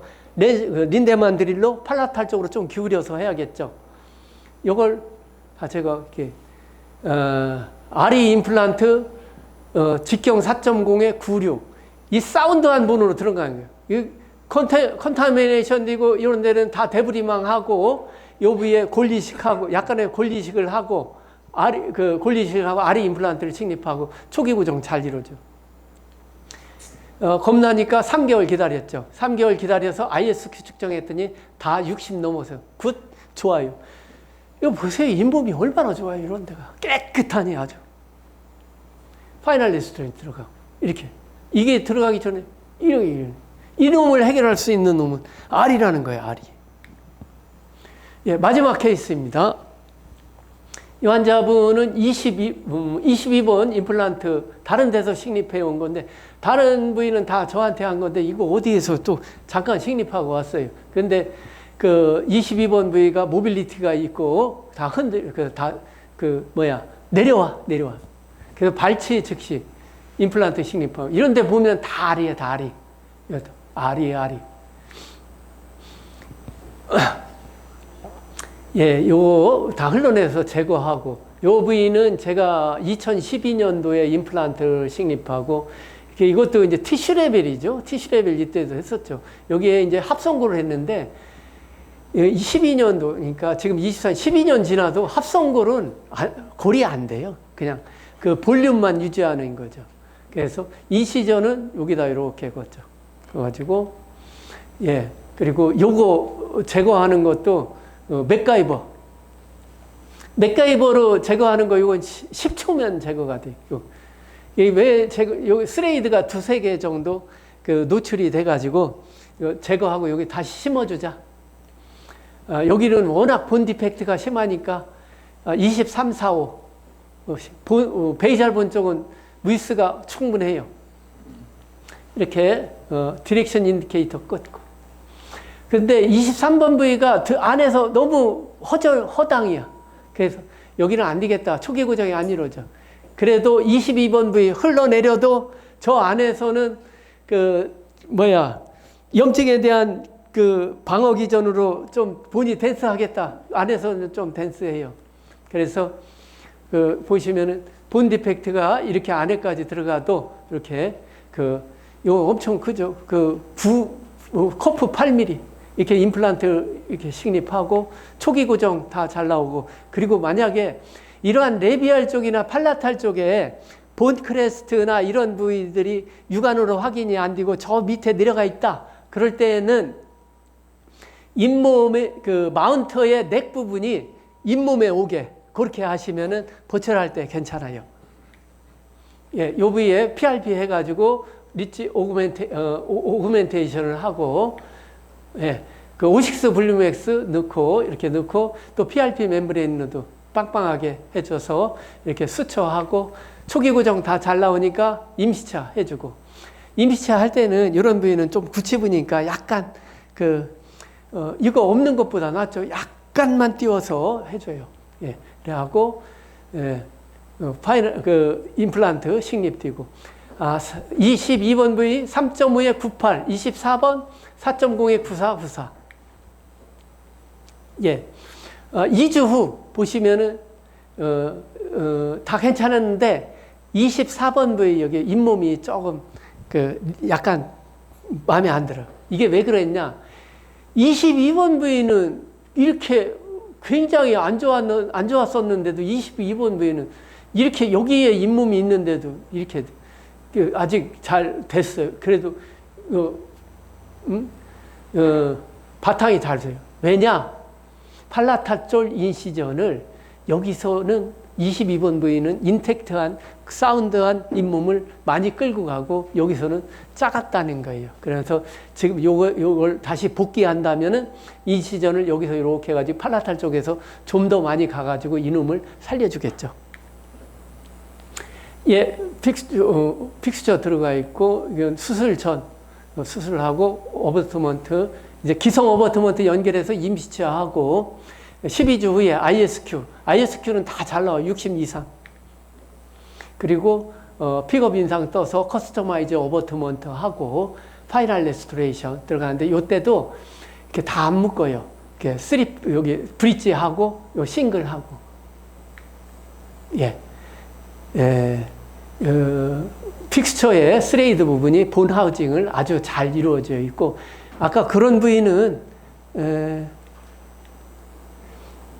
요런 부위는 보철로 조금 커버하고 요런 부위는 브러싱으로 충분히 다 할 수가 있어요. 요런 부위도 보철로 커버하고. 예. 이렇게 아리는 페이라닌 부분, 씬한 리지, 본 디펙트 부위, 비디 커프와 아리는 너무나도 좀 잘 사용할 수가 있어요. 근데 요즘 제가 이건 썸머리 이거 썸머리.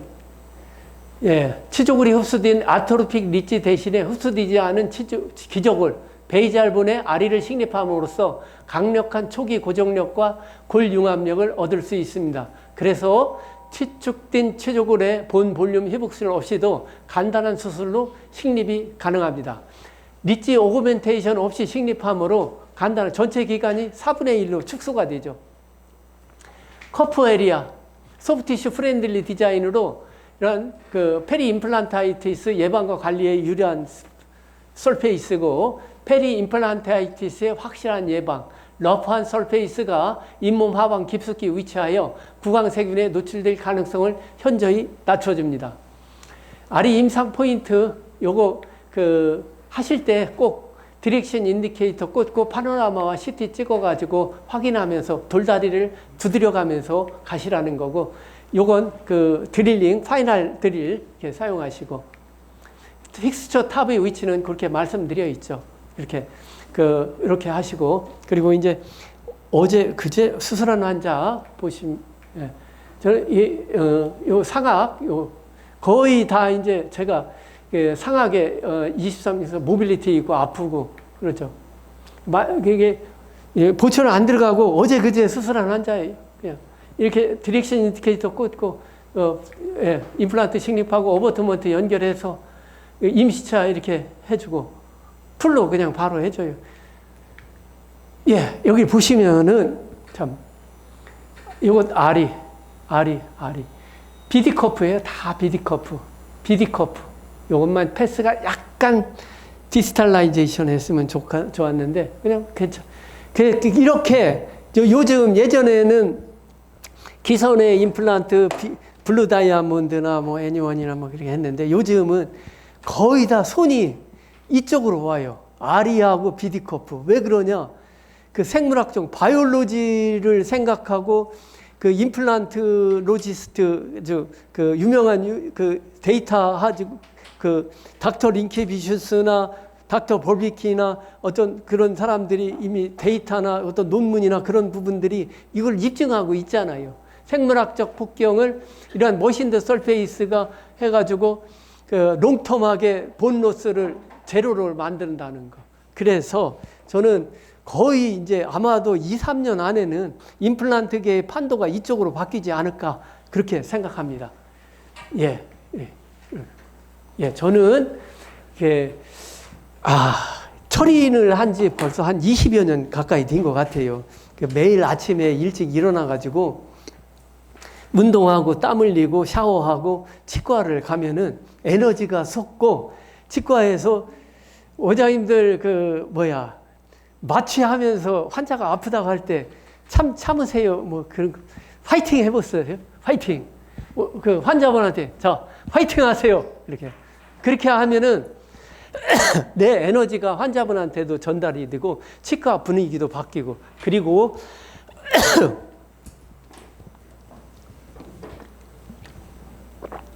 이런 새로운 거나 이런 것을 도입하지 않고 변화를 바라는 건 있을 수가 없어요. 똑같아요. 새로운 것을 도입하지 않으면은 그냥 어제하고 오늘하고 1년이 또 똑같을 수가 있어요. 그러니까 새로운 것을 시도를 하고 도전을 하고 저는 임플란트 발치 즉시를 본격적으로 하고 그러면서 한 달에 임플란트가 한 10개 늘고 아리 하면서 한 10개 늘고 BD 하면서 한 5개 정도 그렇게 늘는 것 같아요. 그러니까 아리나 BD가 기존에 사용하던 임플란트의 새로운 열이에요. 아날로그, 픽업, 이런 오버트먼트, 이건 새로운 컴포넌트 열이죠. 그런데 이것을 두려워하고 그러면은 변화가 없어요. 이것을 시도하면은 6개월, 1년 후에 분명히 변화가 있고 발전이 있고 내가 왜 그때 안 했으면 어쩔 뻔했나 그런 걸 생각하게 되실 거예요. 예, 제 강의는 여기서 마치겠습니다. 고맙습니다.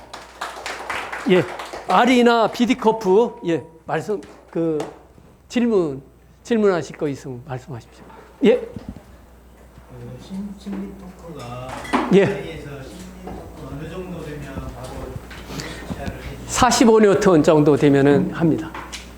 싱글도 이하는 좀 불안해요. 예, 이하는 좀 불안해요. 그리고 만약에 브릿지라 하면 35N도 괜찮겠죠. 예. 엔진으로 해서 45N 하면 괜찮아요. 그리고 저는 그거 하고 조금 더 렌치로 조금 더 좋아요. 그러면은 보통 60N 막 그렇게 나오더라고요. 거기에다가 임시차 하면은 거의 다 문제 없어요.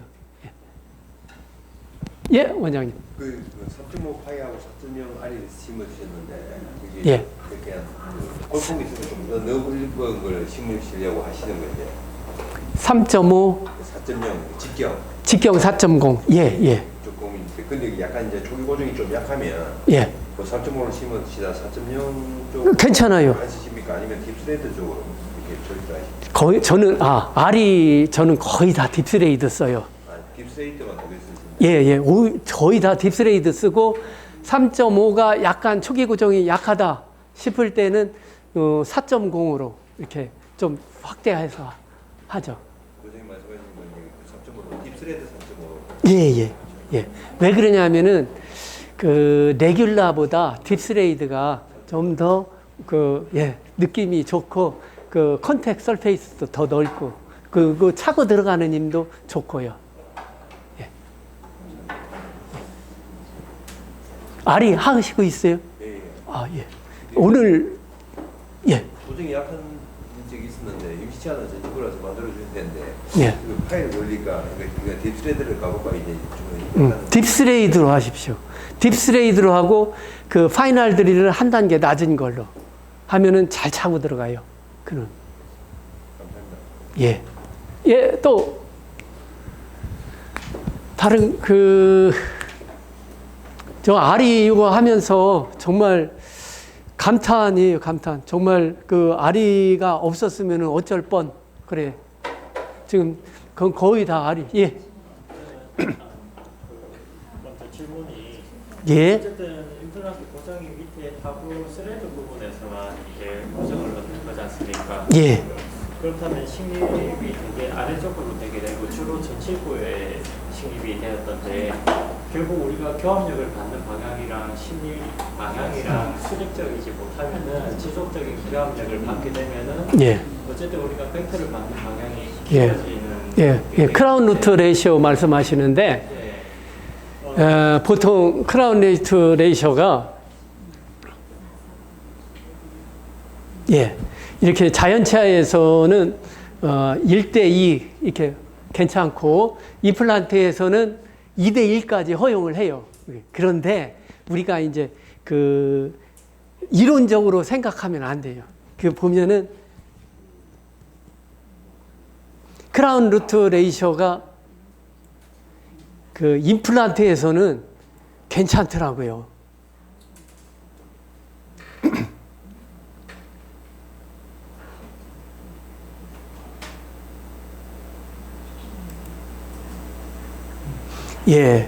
이런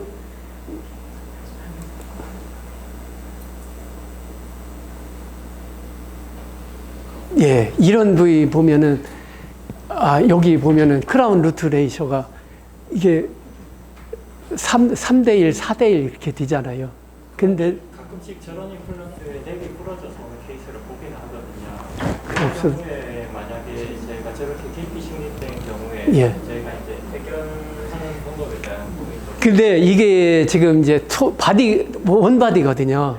그래서 3.5라도 그 원바디라 그 4.0보다 지금 이제 그 데이터가 훨씬 더 강한 그런 그 내구성을 가지고 있어요.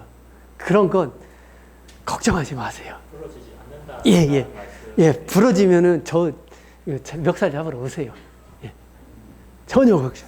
제가 작년부터 지금까지 아리를 거의 한 300개 정도 했어요.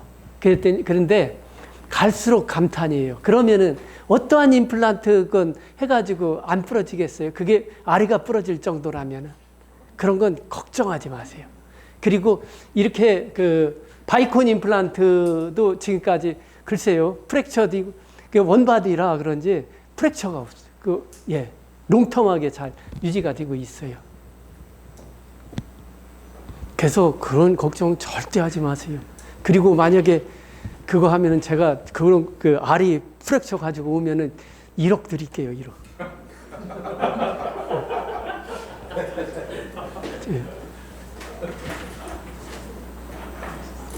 그 이제 롱텀하게 없어가지고 불안하잖아요. 그러니까 이게 나온 지가 박광호 원장님이 사용하신 지 그 4년 정도 됐고 제가 1년 정도, 1년 좀 지났는데 제가 임플란트를 30여 년간 해오면서 이렇게 환자분들하고의 관계가 있잖아요. 그리고 그 한 군데서 제가 30여 년 동안 하면서 20년 동안 쓰고 오신 분들 보면은 또 20년 더 쓰게 해드린다고 그러는데 이런 게 프랙처가 와가지고 내가 그동안 30년 동안 쌓아온 신뢰를 이런 것 때문에 무너뜨리겠어요? 절대 아니에요. 그런 건 절대 아니죠. 그리고 이것이 그 롱텀하게 지금 이제 2, 3년, 4년, 5년 돼도 아무 문제가 없으리라고 생각을 해요. 또 말씀하세요. 오늘 이거 실습도 하셔야 하는데, 실습, 원장님 하시니까 실습 안 하셔도 되겠네. 말이 안 하시는 분들 정말 이거 좋아요. 이거 접하고 울산에 영업 직분 하시는 분들 이렇게 내가 시간이 없고 그러면은 와서 좀 데모 좀 하고 와서 하라고 그렇게 하세요. 저는 아리 하면서 정말 너무너무 좋은 경제적으로도 도움이 되고 환자분들에게도 도움이 되고 내 임플란트 실력에서도 도움이 되고 그래요. 또 없으세요? 원장님들. 이제 실습하죠. 실습. 강의해 주신 원장님께 박수 부탁드리겠습니다. 그리고 앞에 사진하고 모델하고 픽스하고 다 준비가 돼 있거든요. 저희가 도와드릴 테니까 한번 해보고 가시는 거를